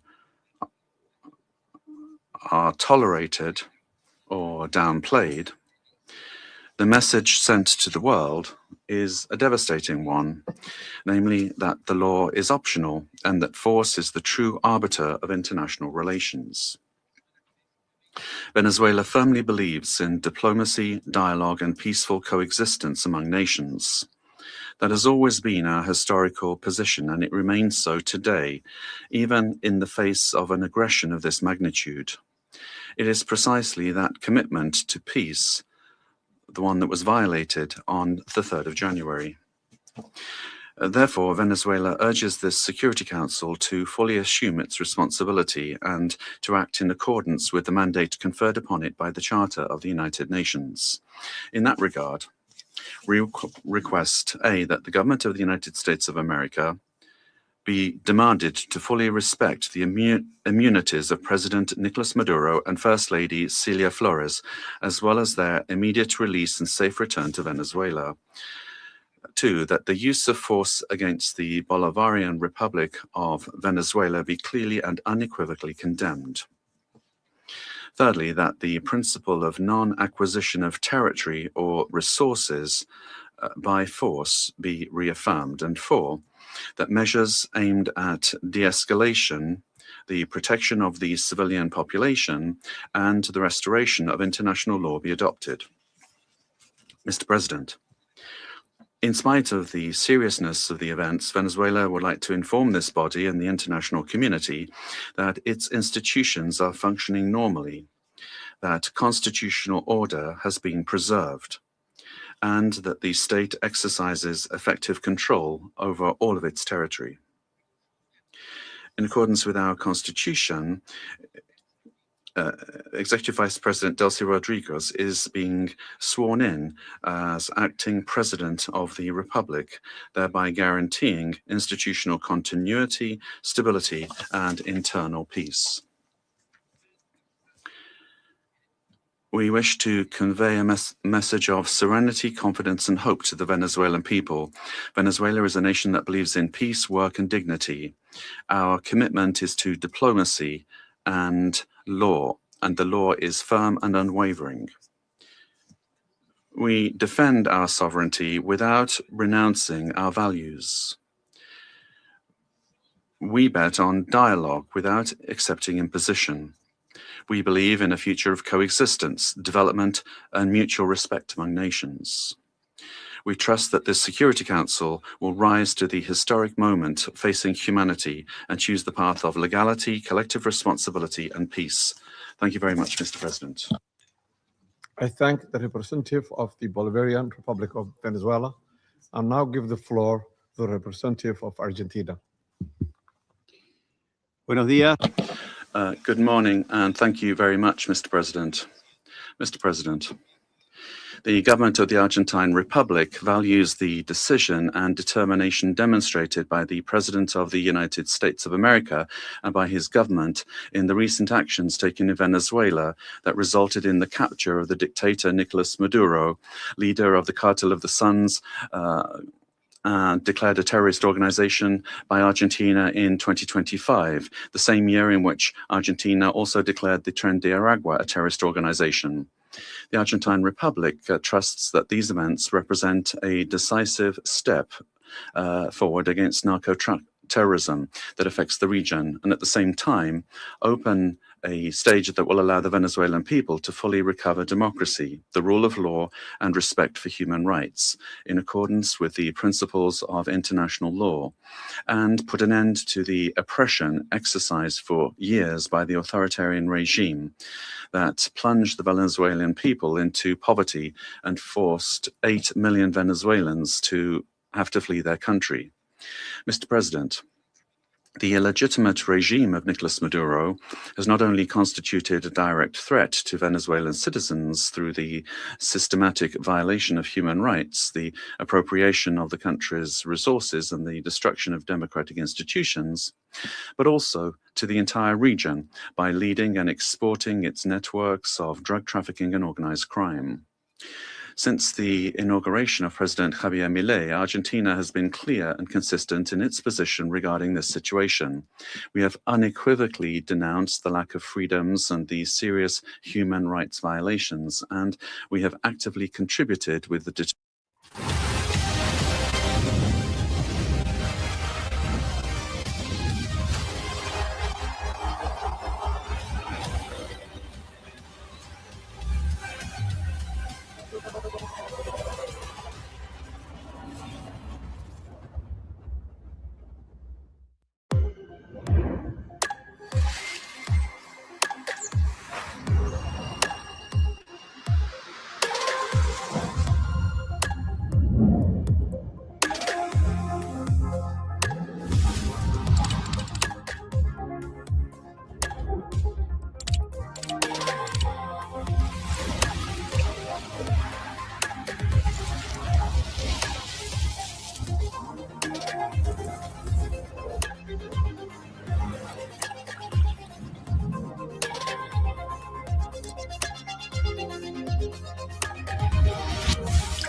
On the 23rd of December last, we expressed our deep concern over institutional and humanitarian deteriorating situation, noting the effects of the illegitimate regime of Nicolas Maduro transcended the domestic sphere and negatively affected regional stability, constituting a concrete threat to hemispheric security. In the same vein, President Milei stated at the Mercosur summit that Argentina welcomed the pressure from the United States aimed at freeing the Venezuelan people. Today, the international community faces a new scenario that poses a dual challenge: to support a genuine democratic transition in Venezuela and to contribute to the lasting restoration of peace and security in our region. Faced with both challenges, the Argentine Republic stands ready and willing to cooperate. We reaffirm our firm commitment to the full restoration of institutional normalcy and the rule of law in Venezuela, always safeguarding the freedom, human dignity, and prosperity of the brotherly Venezuelan people, as well as our determination to continue fighting against the scourge of narco-terrorism and those who contribute to its financing. The process that begins today requires the firm and coordinated commitment of all those countries that have accompanied the Venezuelan people in their long struggle, so that Venezuela can leave behind more than 2 decades of political, humanitarian, and social crisis, and can finally be reunited with freedom, democracy, respect for human rights, and economic prosperity. Mr. President, finally, the Argentine Republic requests that the authorities responsible for administering the transition in Venezuela contribute to the immediate release of the Argentine citizen Nahuel Gallo, who has been in a situation of enforced disappearance since the 8th of December 2024, in clear violation of his human rights, and that his prompt and safe return to our country be guaranteed. Thank you. I thank the representative of Argentina and now give the floor to the representative of Chile. Thank you, Mr. President. Chile would like to thank Somalia for convening this informational briefing under the item Threats to International Peace and Security. We'd also like to thank Madam Rosemary DiCarlo, USG for Political and Peacebuilding Affairs, as well as the briefings from Mr. Jeffrey Sachs and Ms. Mercedes de Freitas. President, Chile would like to express our deep concern and firm condemnation of the unilateral military action taken by the United States in the territory of the Bolivarian Republic of Venezuela. We also reiterate consistently our firm commitment to respect for international law, sovereignty and territorial integrity of states, and the peaceful settlement of disputes, the prohibition of the threat or the use of the threat of force, and full respect for human rights. These affirmations are accepted by the majority, and they must maintain their importance in order to preserve international peace and security.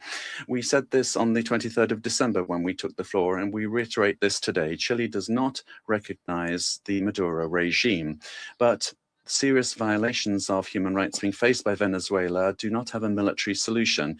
They can only be addressed through peaceful, gradual, and inclusive measures that will take into account the legitimate aspirations of the Venezuelan people. Respect for international law does not allow for exceptions, including when it comes to addressing the illegitimacy of a president. Problems must always be solved within the normative framework that we have provided for ourselves as nations. The future of Venezuela must include free elections, citizen participation, and international assistance, and not with actions that could create dangerous precedents or escalate tensions in the region with serious consequences for the population. Chile, as a witness of history and based on our own experience with the loss of democracy, where there was foreign interference that caused extreme damage and pain for the Chilean people. We were able to recover our democracy through a transitional process that was carried out with the assistance of the international community, the strength of organized citizens, and through our institutions.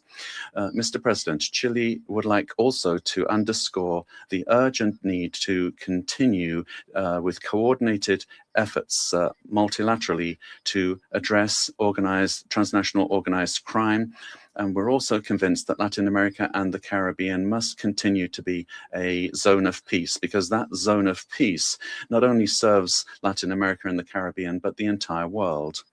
An armed conflict will have devastating humanitarian consequences in Venezuela and in the region. It will worsen the suffering of the civilian population and worsen even further the displacement, insecurity, and vulnerability aspects of the situation.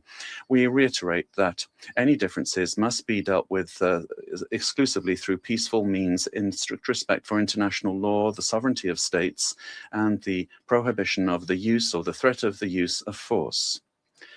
As was recently indicated by the heads of state of Brazil, Chile, Mexico, Uruguay, and Spain, we express our concern with regard to any attempt to control government administration or foreign ownership of strategic assets. That this would be against international law and would threaten the political, economic, and social stability of the region.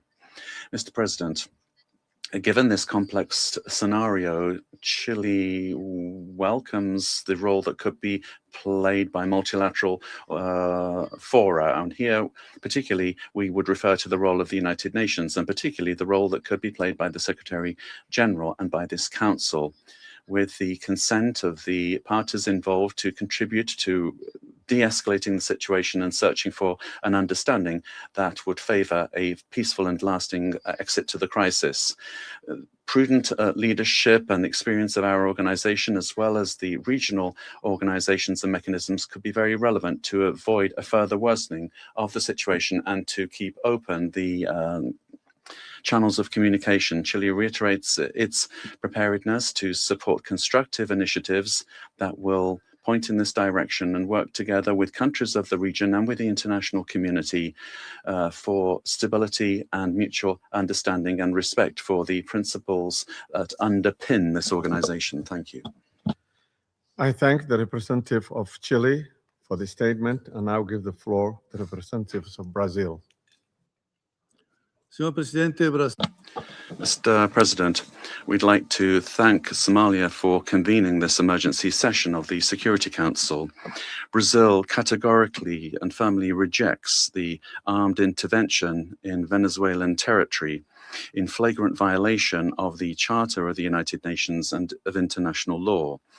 The bombings on Venezuelan territory and the capture of its president cross an unacceptable line. These acts constitute a very serious affront to the sovereignty of Venezuela and set an extremely dangerous precedent for the entire international community.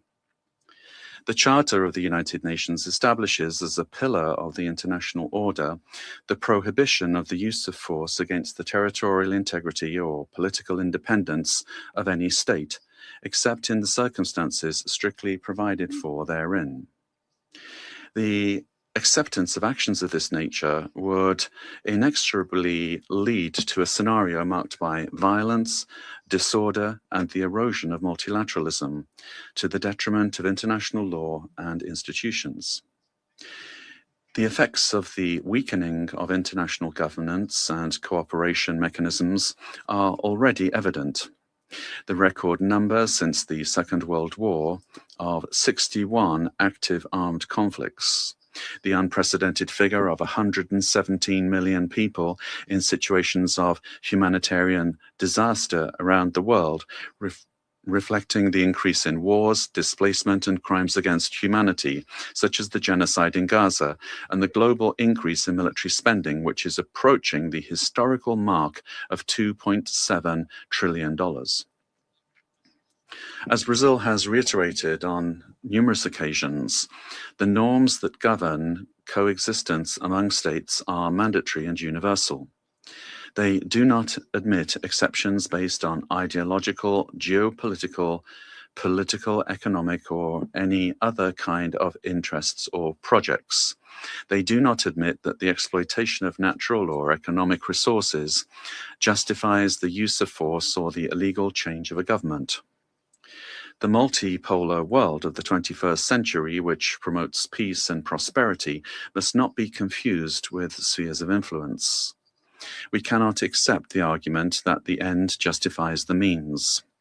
This reasoning lacks legitimacy and opens the possibility of granting the strongest the right to define what is just or unjust, what is right or wrong, and even to ignore national sovereignties, imposing the decisions to be taken by the weakest. Latin America and the Caribbean have made peace a conscious, lasting, and irreversible choice. The resort to force in our region evokes chapters of history that we believed we'd left behind us and endangers the collective effort to preserve the region as a zone of peace and cooperation, free of armed conflicts, respectful of international law and the principle of non-intervention. Armed interventions in the past. If you're still typing your coding prompts, you're leaving performance on the table. You're prompting Cursor over 100 times a day, but typing detailed context takes forever. So you send lazy prompts, you get mediocre results. I've been there and it's not fun. Let me show you how I changed my entire dev workflow. I use Whisperflow to dictate full prompts with complete context. I describe what I need in plain English and Flow formats it with proper casing, file paths, and function names. Everything I know you hate typing. Instead of typing out file names, I can just reference them by voice. Watch this. Fix the authentication bug in authcheck.ts and update the error handling in userservice.ts to match. Just like that, it tags the file automatically. It works wherever you code. And the difference in AI output quality is massive because it's so much easier to give Flow more context. It gets it right on the first prompt, while others need 3 or 4 exchanges just to get the same result. Level up your vibe coding. Get Whisperflow and build 4 times faster with AI that actually understands you.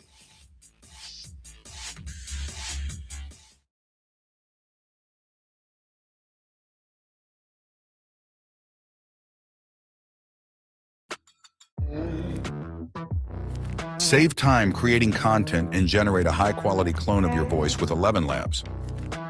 Change the way you record podcasts, voiceovers, and branded content with the #1 AI-powered voice-generating technology. Stop searching for the perfect voice and stop wasting time re-recording take after take. Try 11 Labs for free and start elevating your content today.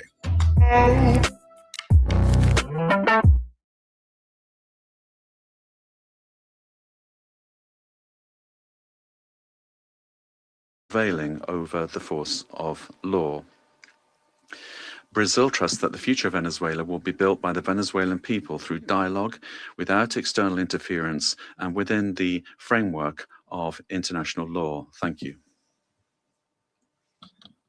For Brazil, for the statement, and now give the floor to the representative of Mexico.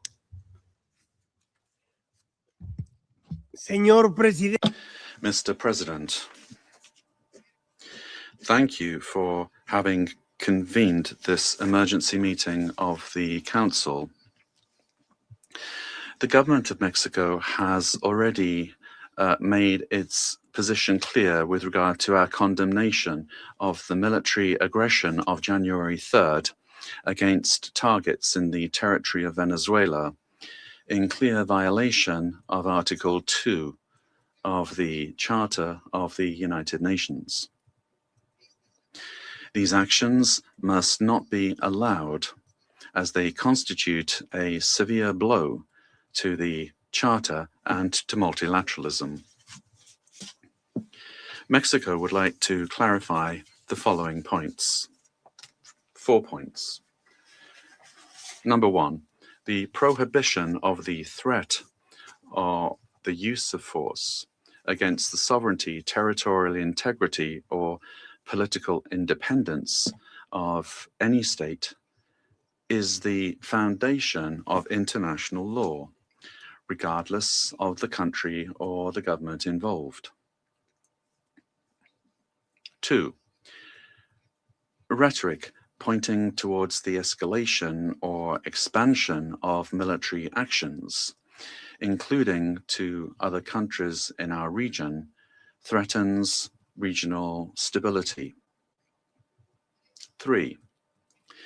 The Security Council has the responsibility and, above all, it has the obligation to act decisively and without double standards in the face of serious violations of the Charter and to restore international peace and security in strict adherence to the provisions of Article 24 and observing Article 27.3.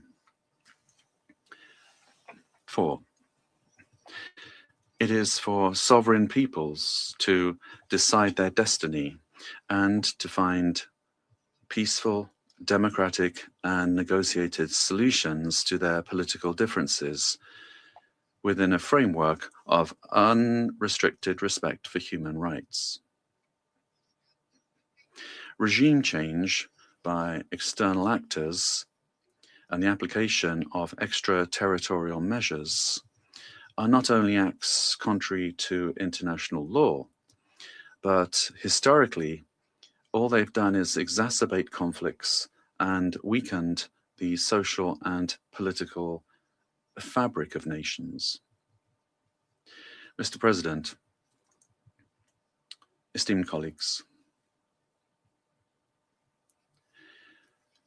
despite the political differences among our governments, Latin America and the Caribbean has been forged as a zone of peace. Collectively, we have, for decades now, resorted to the available political and legal mechanisms available in order to peacefully settle disputes. The current violation of this fragile balance gravely endangers the political stability and the security of the region, as well as the well-being of our peoples.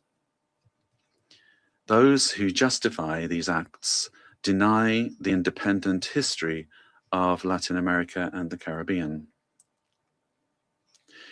Mexico, firm in its constitutional principles of foreign policy and its pacifist calling, emphatically reiterates that dialogue and negotiation are the only legitimate and effective ways to resolve existing differences. I reiterate the call of the President of Mexico for the UN to do more to resolve this and other conflicts, including through the good offices of its Secretary General. In view of the events of January 3rd, Mexico reaffirms its willingness to support any effort at facilitating dialogue, mediation, or providing assistance that promotes peace in the region.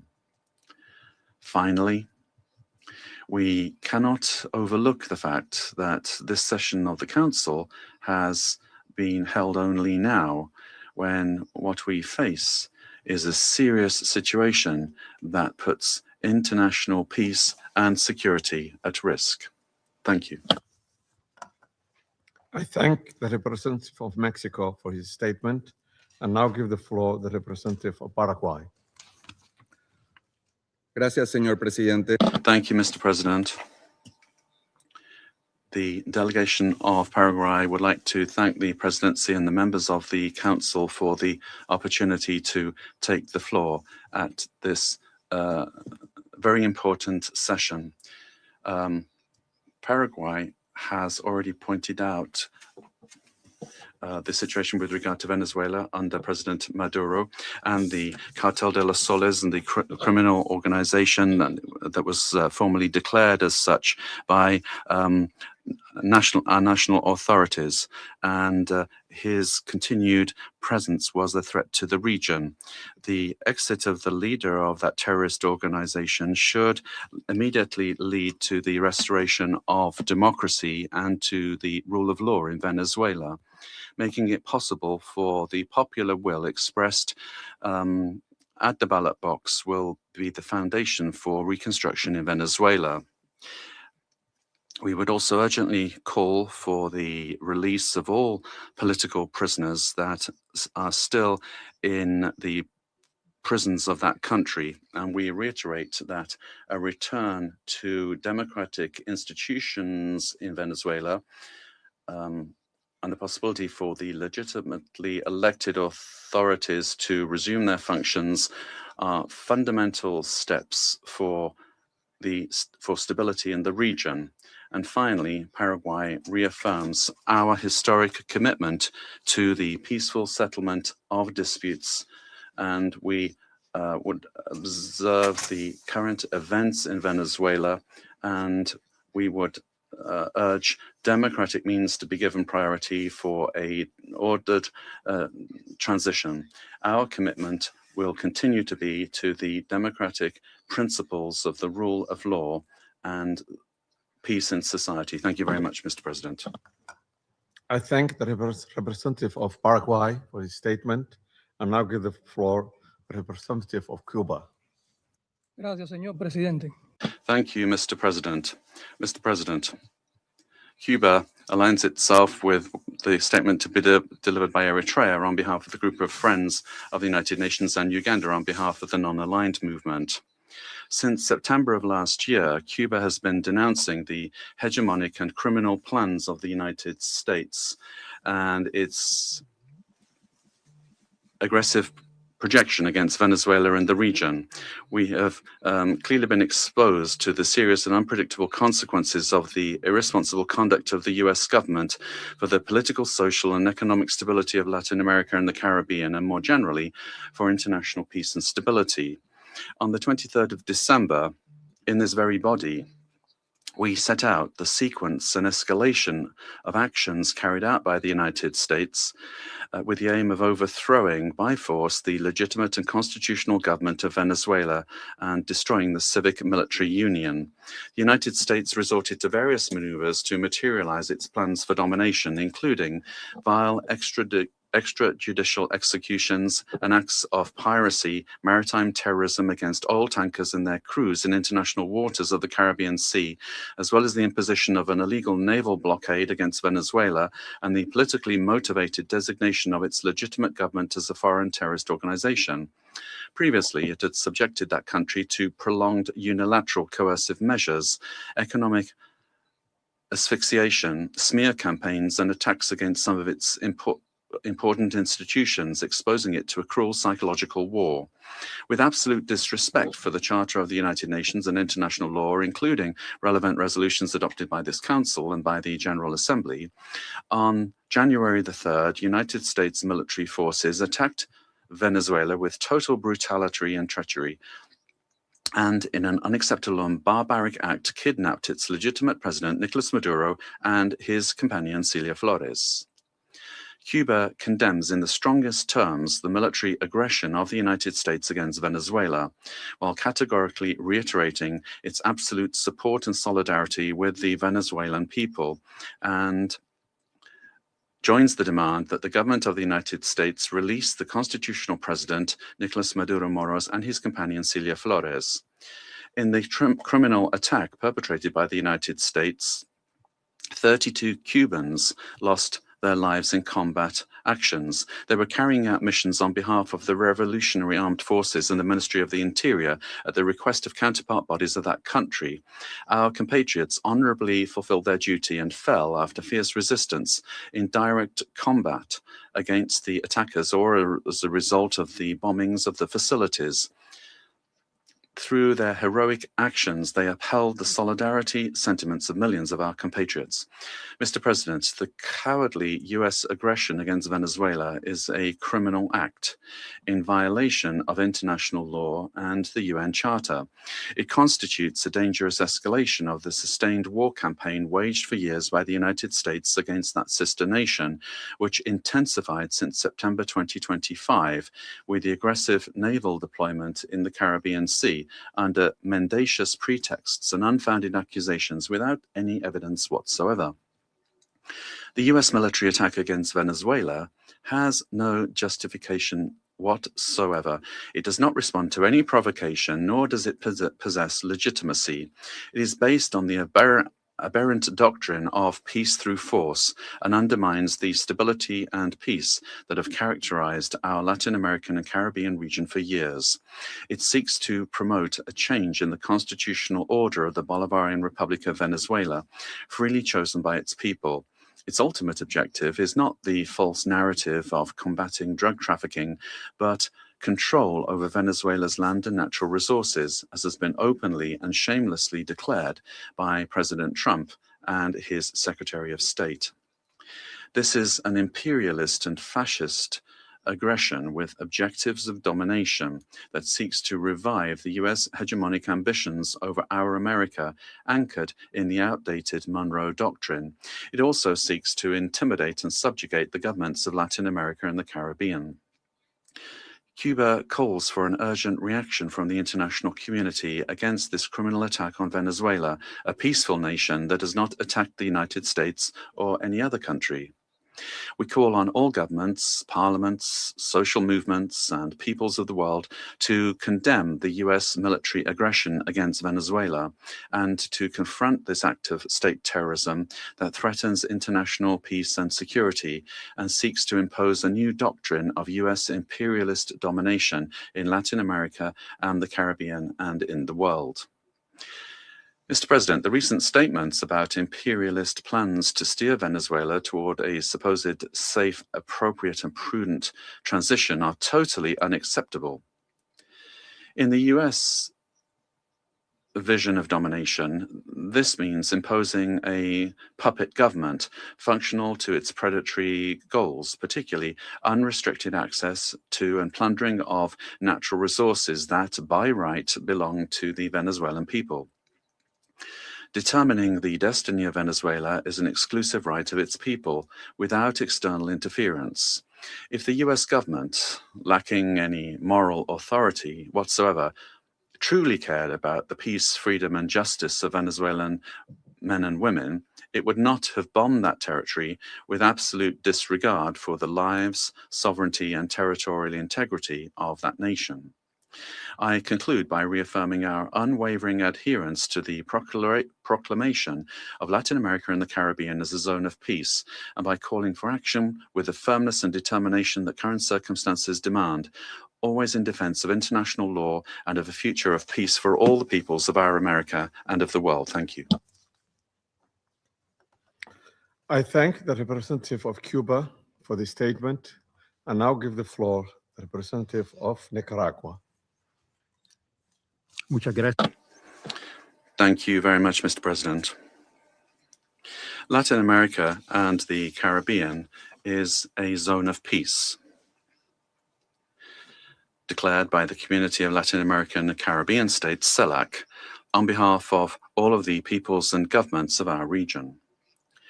This zone of peace must be fully respected by all governments of the world without exception, and in particular by the members of this Security Council responsible for international peace and security.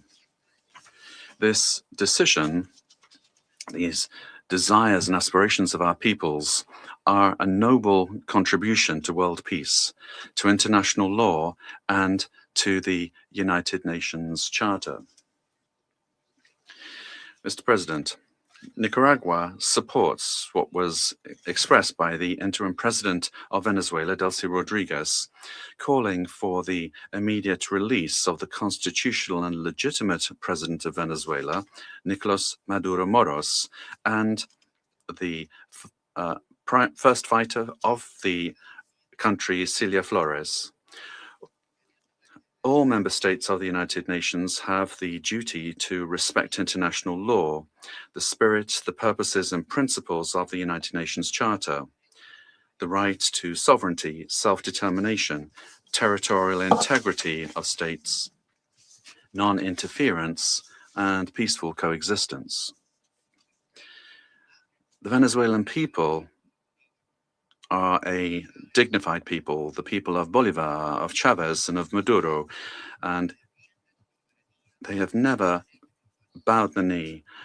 They defend their right to sovereignty and their right to peace. Nicaragua will always stand with Venezuela. Peace has been deeply damaged, and the human family, the community of nations, the peoples of the world. We urge all of you to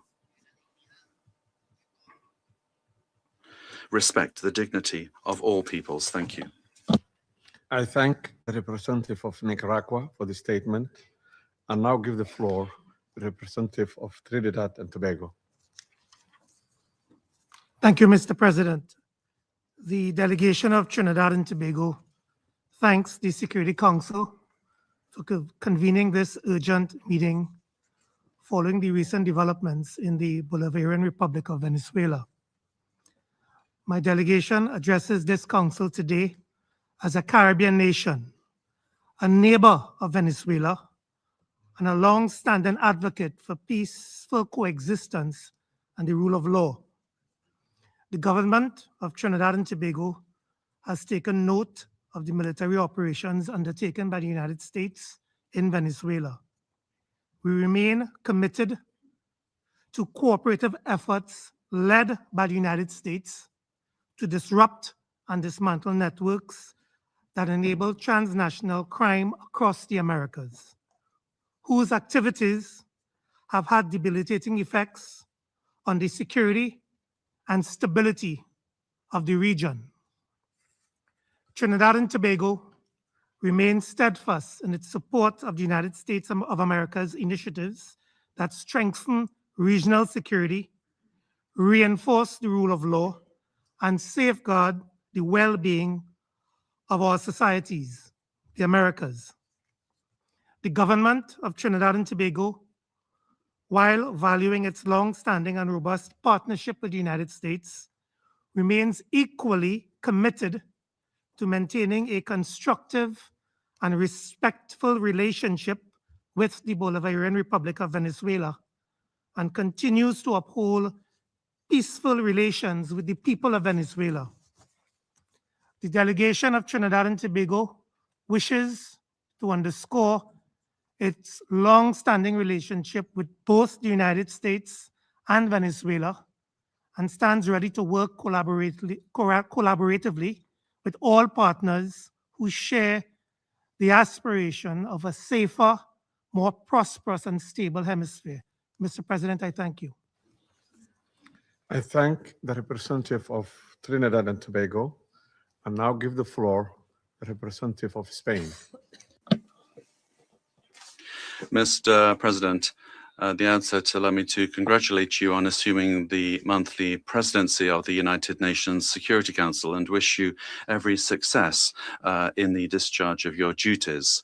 I thank you for convening this important meeting, and I also extend my thanks to the Undersecretary General and Head of Political and Peacebuilding Affairs of the United Nations, Madam Rosemary DiCarlo. Thank her for the information provided today. Spain would like to express our profound concern about what's happened in Venezuela. And as the Secretary General of the United Nations has noted, it constitutes a very worrying precedent with implications for the region and for the world. Respect for the principles of the Charter of the United Nations, particularly the sovereignty and territorial integrity of states and the prohibition of the use or the threat of use of force, is indispensable to ensure international coexistence. Spain defends the validity of an international order that is rules-based, where it is imperative, as set out in Article 2.3 of the Charter, to pursue the peaceful settlement of disputes. We consider that these actions constitute a very troubling precedent for regional peace and security, and we recall that the natural resources of a country are part of its sovereignty.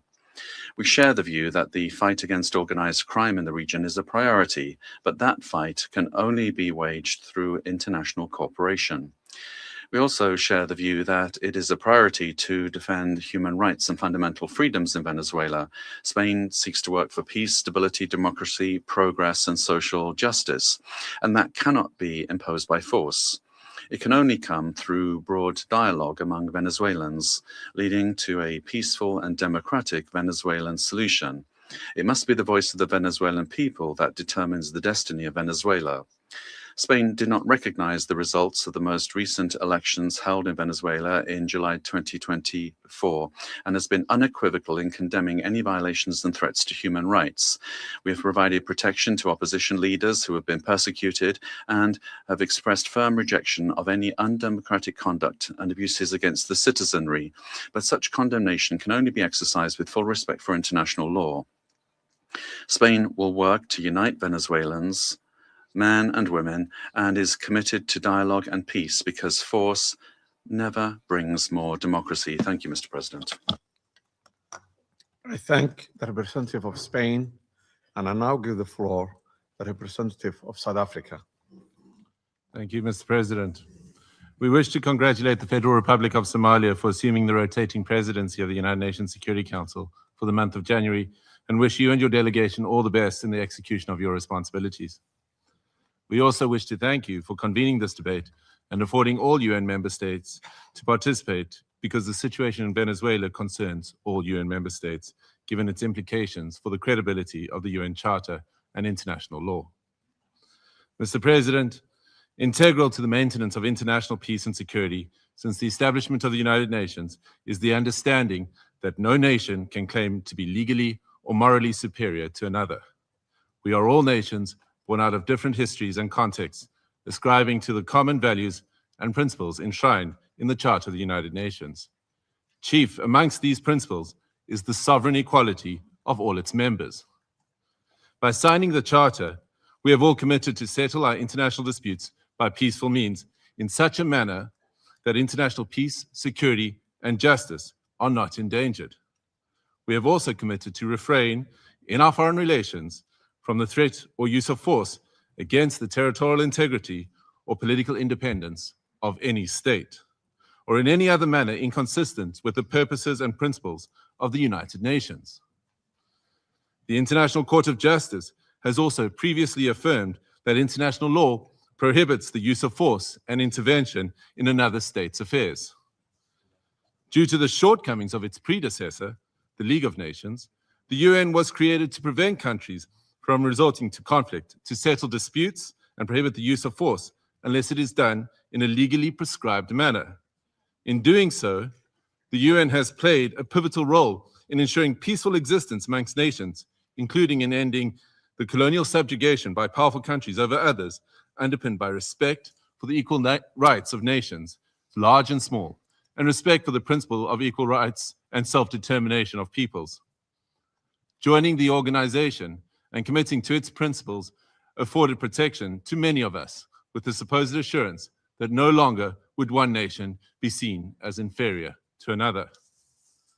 Unfortunately, when countries ignore the Charter and act contrary to its central premise, it undermines the credibility of the entire system in which we all undertake our international relations.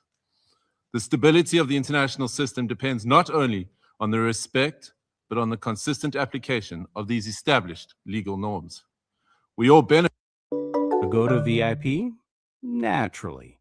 The more I book, the more they pamper me with great deals. See the world for less. Book now. अरे boss, हमारे training camp में सिर्फ आपके college के किस्सों की चर्चा थी। सुना था आपने एक रोमियो को क्या थप्पड़ जड़ा था। मैं भूलूंगा नहीं। भूलना भी मत। ये अमीर बाप की बिगड़ी हुई औलाद आज भी जहाँ होगा वो सुधरा तो नहीं होगा। You know who I am? Rudras Deshmukh नाम है मेरा। संभालिए इसे, इल्लीगल गैम्बलिंग रैकेट में इन्वॉल्व था। आज तेरी वजह से देशमुख एम्पायर की इज्जत मिट्टी में मिल गई, इसलिए तय कर लिया है हम रुद्र की शादी करवाएंगे। पंडित जी, माया देशमुख बोल रहे हैं। देशमुख परिवार के बेटे का रिश्ता करना चाहते हैं। इस घर की बड़ी बेटी के साथ। सबक सिखाया था जिसे अतीत में, क्या वो तबाह करने लौट रहा है जगधात्री की जिंदगी? Z5 के साथ जुड़े रहें और देखते रहें अपने मनपसंद TV shows.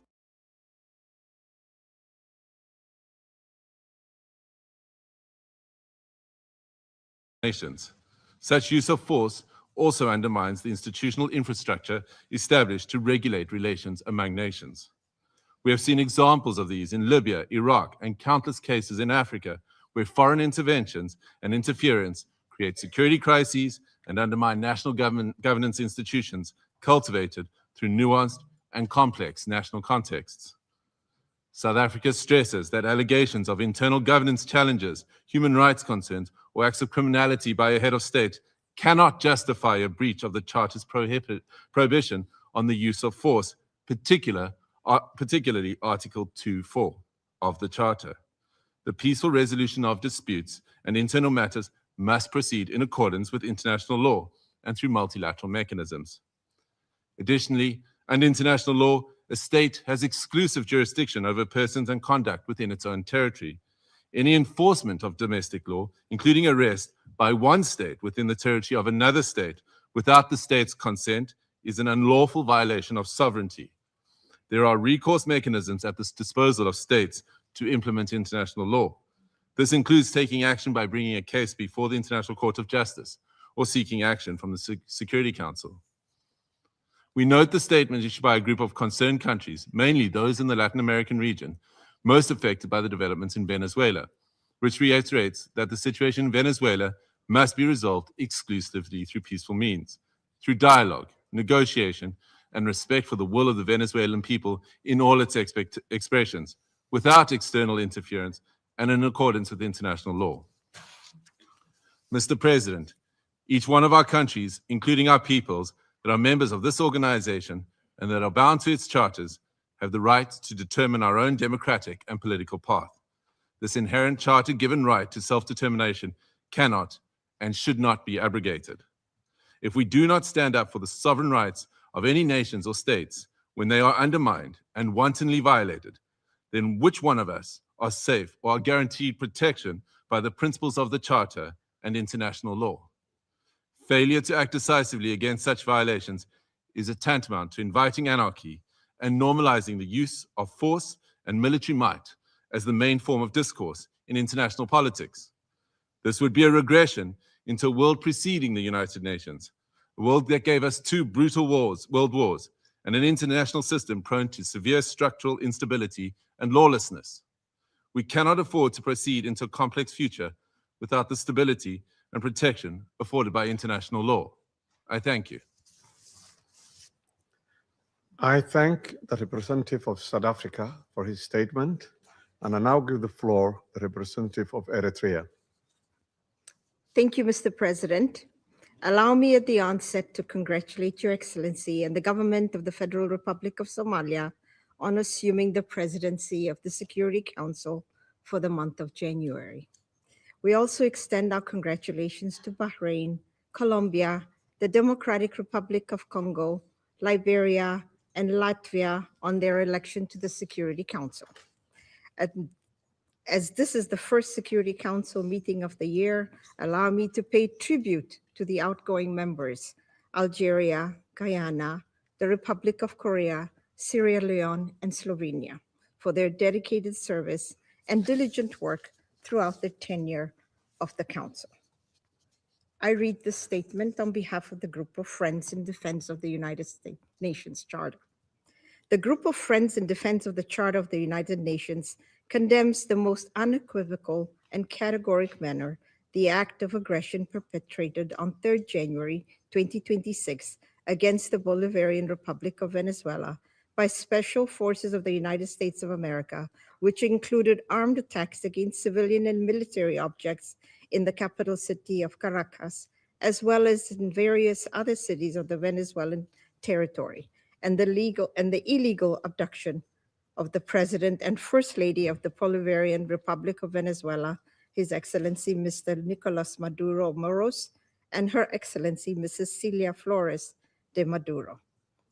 The member states of the Group of Friends in Defense of the Charter of the United Nations expressed their serious concern at the impact of these series of armed attacks, particularly on civilians and their human rights to life, which have included military assaults with U.S. Special Forces, while emphasizing that such acts constitute a clear breach of international law and of each and every principle governing international relations, including those foreseen in the Charter of the United Nations.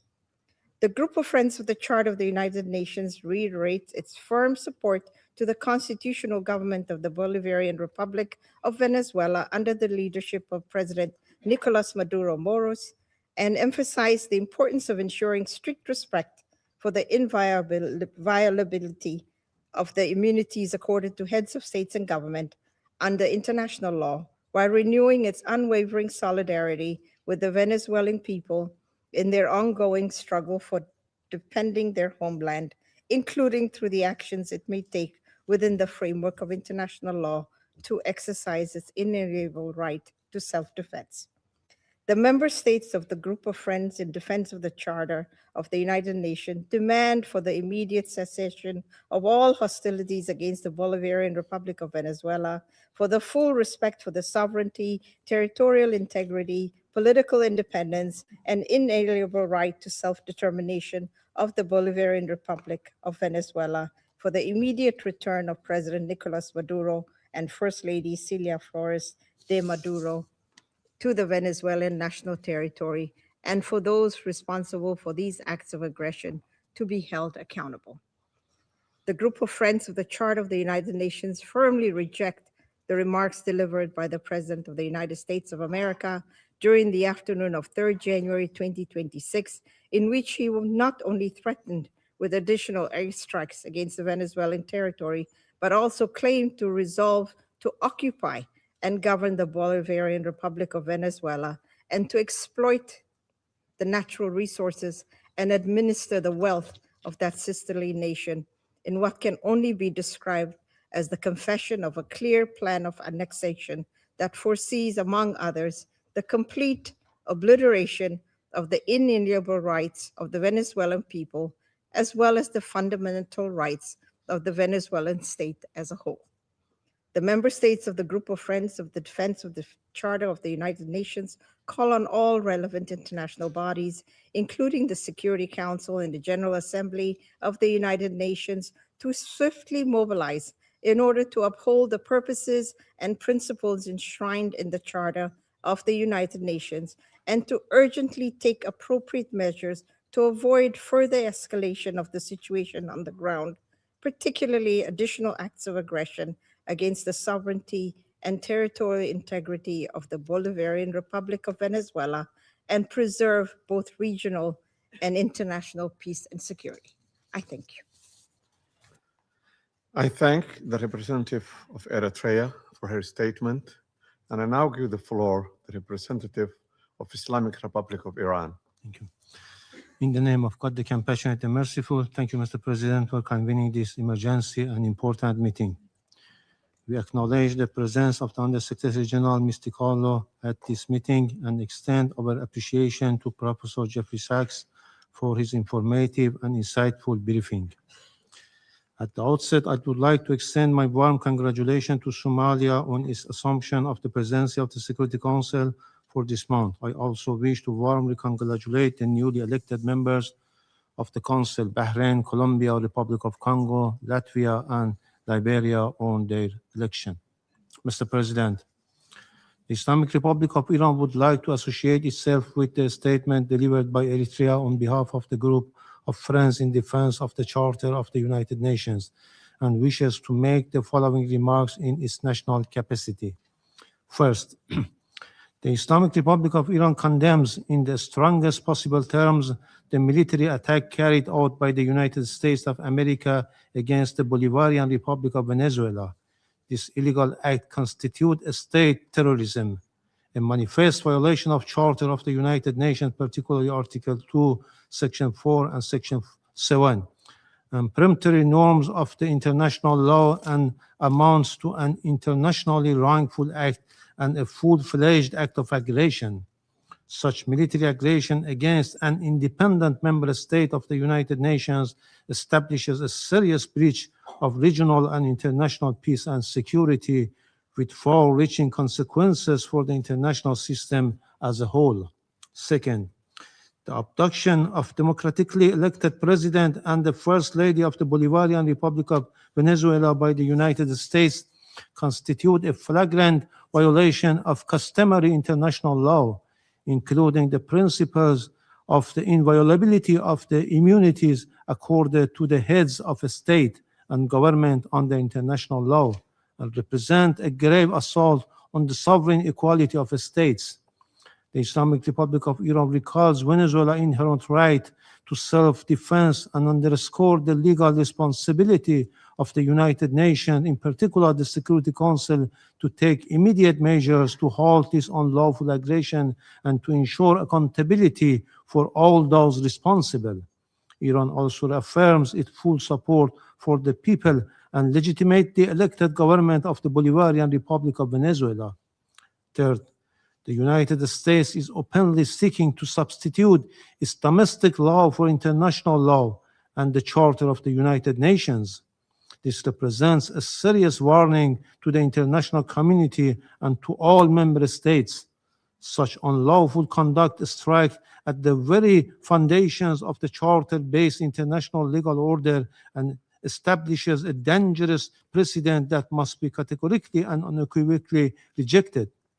The so-called declared U.S. policy of peace through strength prescribed the law of the jungle and the rule of force instead of rule of law, and if tolerated and normalized, would render the collective security system established by the Charter ineffective and devoid of purpose. Fourth, the continued inaction and paralysis of the Security Council in the face of the explicit threat and act of aggression by the United States have fostered a dangerous climate of impunity. It has emboldened the United States to persist in unlawful conduct that poses a grave threat to regional and international peace and security. In recent days, the President of the United States had repeatedly issued public threat of the use of force against the Islamic Republic of Iran in manifest violation of Article 2 of the Charter of the United Nations. At the same time, the United States is shedding crocodile tears for the Iranian people and hypocritically claims to support them while maintaining a well-documented record of intervention, the use of force, and the imposition of unlawful unilateral coercive measures against Iran. This includes its direct political, military, and operational support and involvement for Israeli regime unlawful joint war of aggression against Iran between 13 and 24 June 2025, which resulted in loss of civilian life, attacks on civilian infrastructure, and serious violations of fundamental human rights of the Iranian people. Iran reaffirms its inherent right to defend its sovereignty, territorial integrity, and national security, and to protect its people against any foreign interference. The United States of America will bear full responsibility for consequences arising from its unlawful threats and any ensuing escalation. Finally, we unequivocally reject the baseless allegation and unwarranted reference made to Iran by the representative of the United States at this meeting. The facts on the ground are clear, speak loudly for themselves, and cannot be concealed by political rhetoric or manufactured narrative. I thank you. I thank the representative of Islamic Republic of Iran and now give the floor to the representative of Uganda. Thank you, Mr. President. I have the honor to deliver this statement on behalf of the Non-Aligned Movement, NAM, representing 121 member states united by the shared principle of respect for the sovereignty and territorial integrity of all nations. The Coordinating Bureau of the Non-Aligned Movement, NAM, categorically condemns the act of aggression perpetuated by the United States of America against the Bolivian Republic of Venezuela since the early hours of 3rd January 2026, which included armed attacks against civilian and military locations in the capital city of Caracas, as well as in various other cities of the Venezuelan territory. The Coordinating Bureau of the Non-Aligned Movement notes that attacks in question, which blatantly violate the purposes and the principles enshrined in the Charter of the United Nations, as well as the norms of the international law, constitute an act of war against the Bolivian Republic of Venezuela that undermines both regional and international peace, security, and stability, while also threatening the very right to life of the Venezuelan people. Excuse me. The Coordinating Bureau of the Non-Aligned Movement demands the immediate cessation of all hostilities against the Bolivian Republic of Venezuela, the full respect of the sovereignty, territorial integrity, political independence, and inalienable rights to the self-determination of Bolivian Republic of Venezuela, and that those responsible for those ongoing acts of aggression to be held accountable. The Coordinating Bureau of the Non-Aligned Movement reaffirms the inviolability of the immunities accorded to the heads of states and government under international law, which constitute a fundamental pillar of sovereign equality, peace, coexistence, and stable international relations. These immunities, firmly rooted in customary international law and consistent with the purposes and principles of the Charter of the United Nations, must be respected universally without discrimination, and any actions or measures that undermine or selectively disregard them risk eroding multilateralism, destabilizing international relations, and weakening the international legal order. Excuse me. Mr. President, the Coordinating Bureau of the Non-Aligned Movement reiterates its full solidarity with the people and government of the Bolivian Republic of Venezuela at this critical time, and insists that military solutions are not viable avenues for addressing any issues that may be of concern between members of the international community. I thank you, Mr. President. I thank the representative of Uganda for the statement.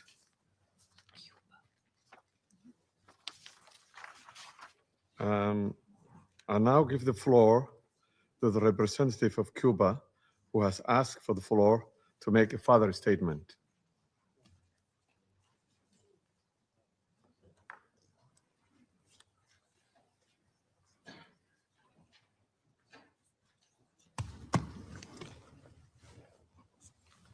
Gracias, señor presidente.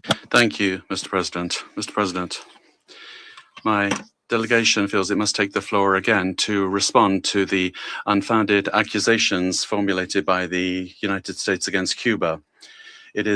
We are indignant that those that have led unilateral aggressions and systematic violations of international law pretend to judge other sovereign states with a totally immoral and irresponsible attitude lacking respect. We fundamentally reject the accusations that Cuba has intelligence assets in Venezuela.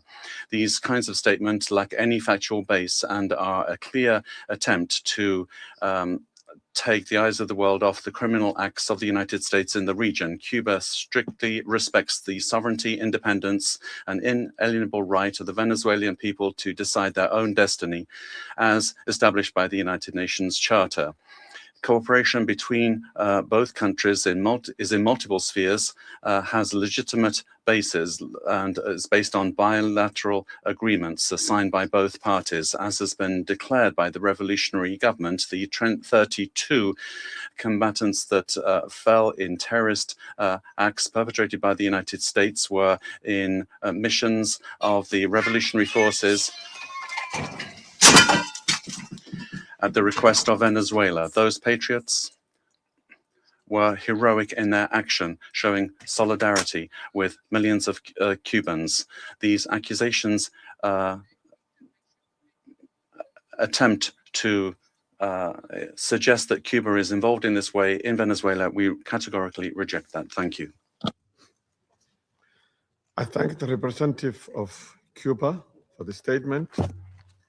There is no more names inscribed on the list of speakers. The meeting is adjourned.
Lucky चम्मच मुंह में डाल मार छक्के मेरे लाल ये गुरु मंत्र शुरू किसने किया रे डबल चेक हो ताला हम तो ऐसे ही है लाला सिस्टम ये शुरू किसने किया रे सन्नी उतार मत पन्नी नजर प्रूफ फुल प्रूफ काला डीगा रे जा जाए वही बिस्कुट ये दोस्ताना शुरू किसने किया रे ये सब किसने शुरू किया पता नहीं, लेकिन डाइजेस्टिव बिस्किट्स को बनाना शुरू किया मैकविटीज ने। मैकविटीज ट्रू ओरिजिनल्स, सदियों का भरोसा।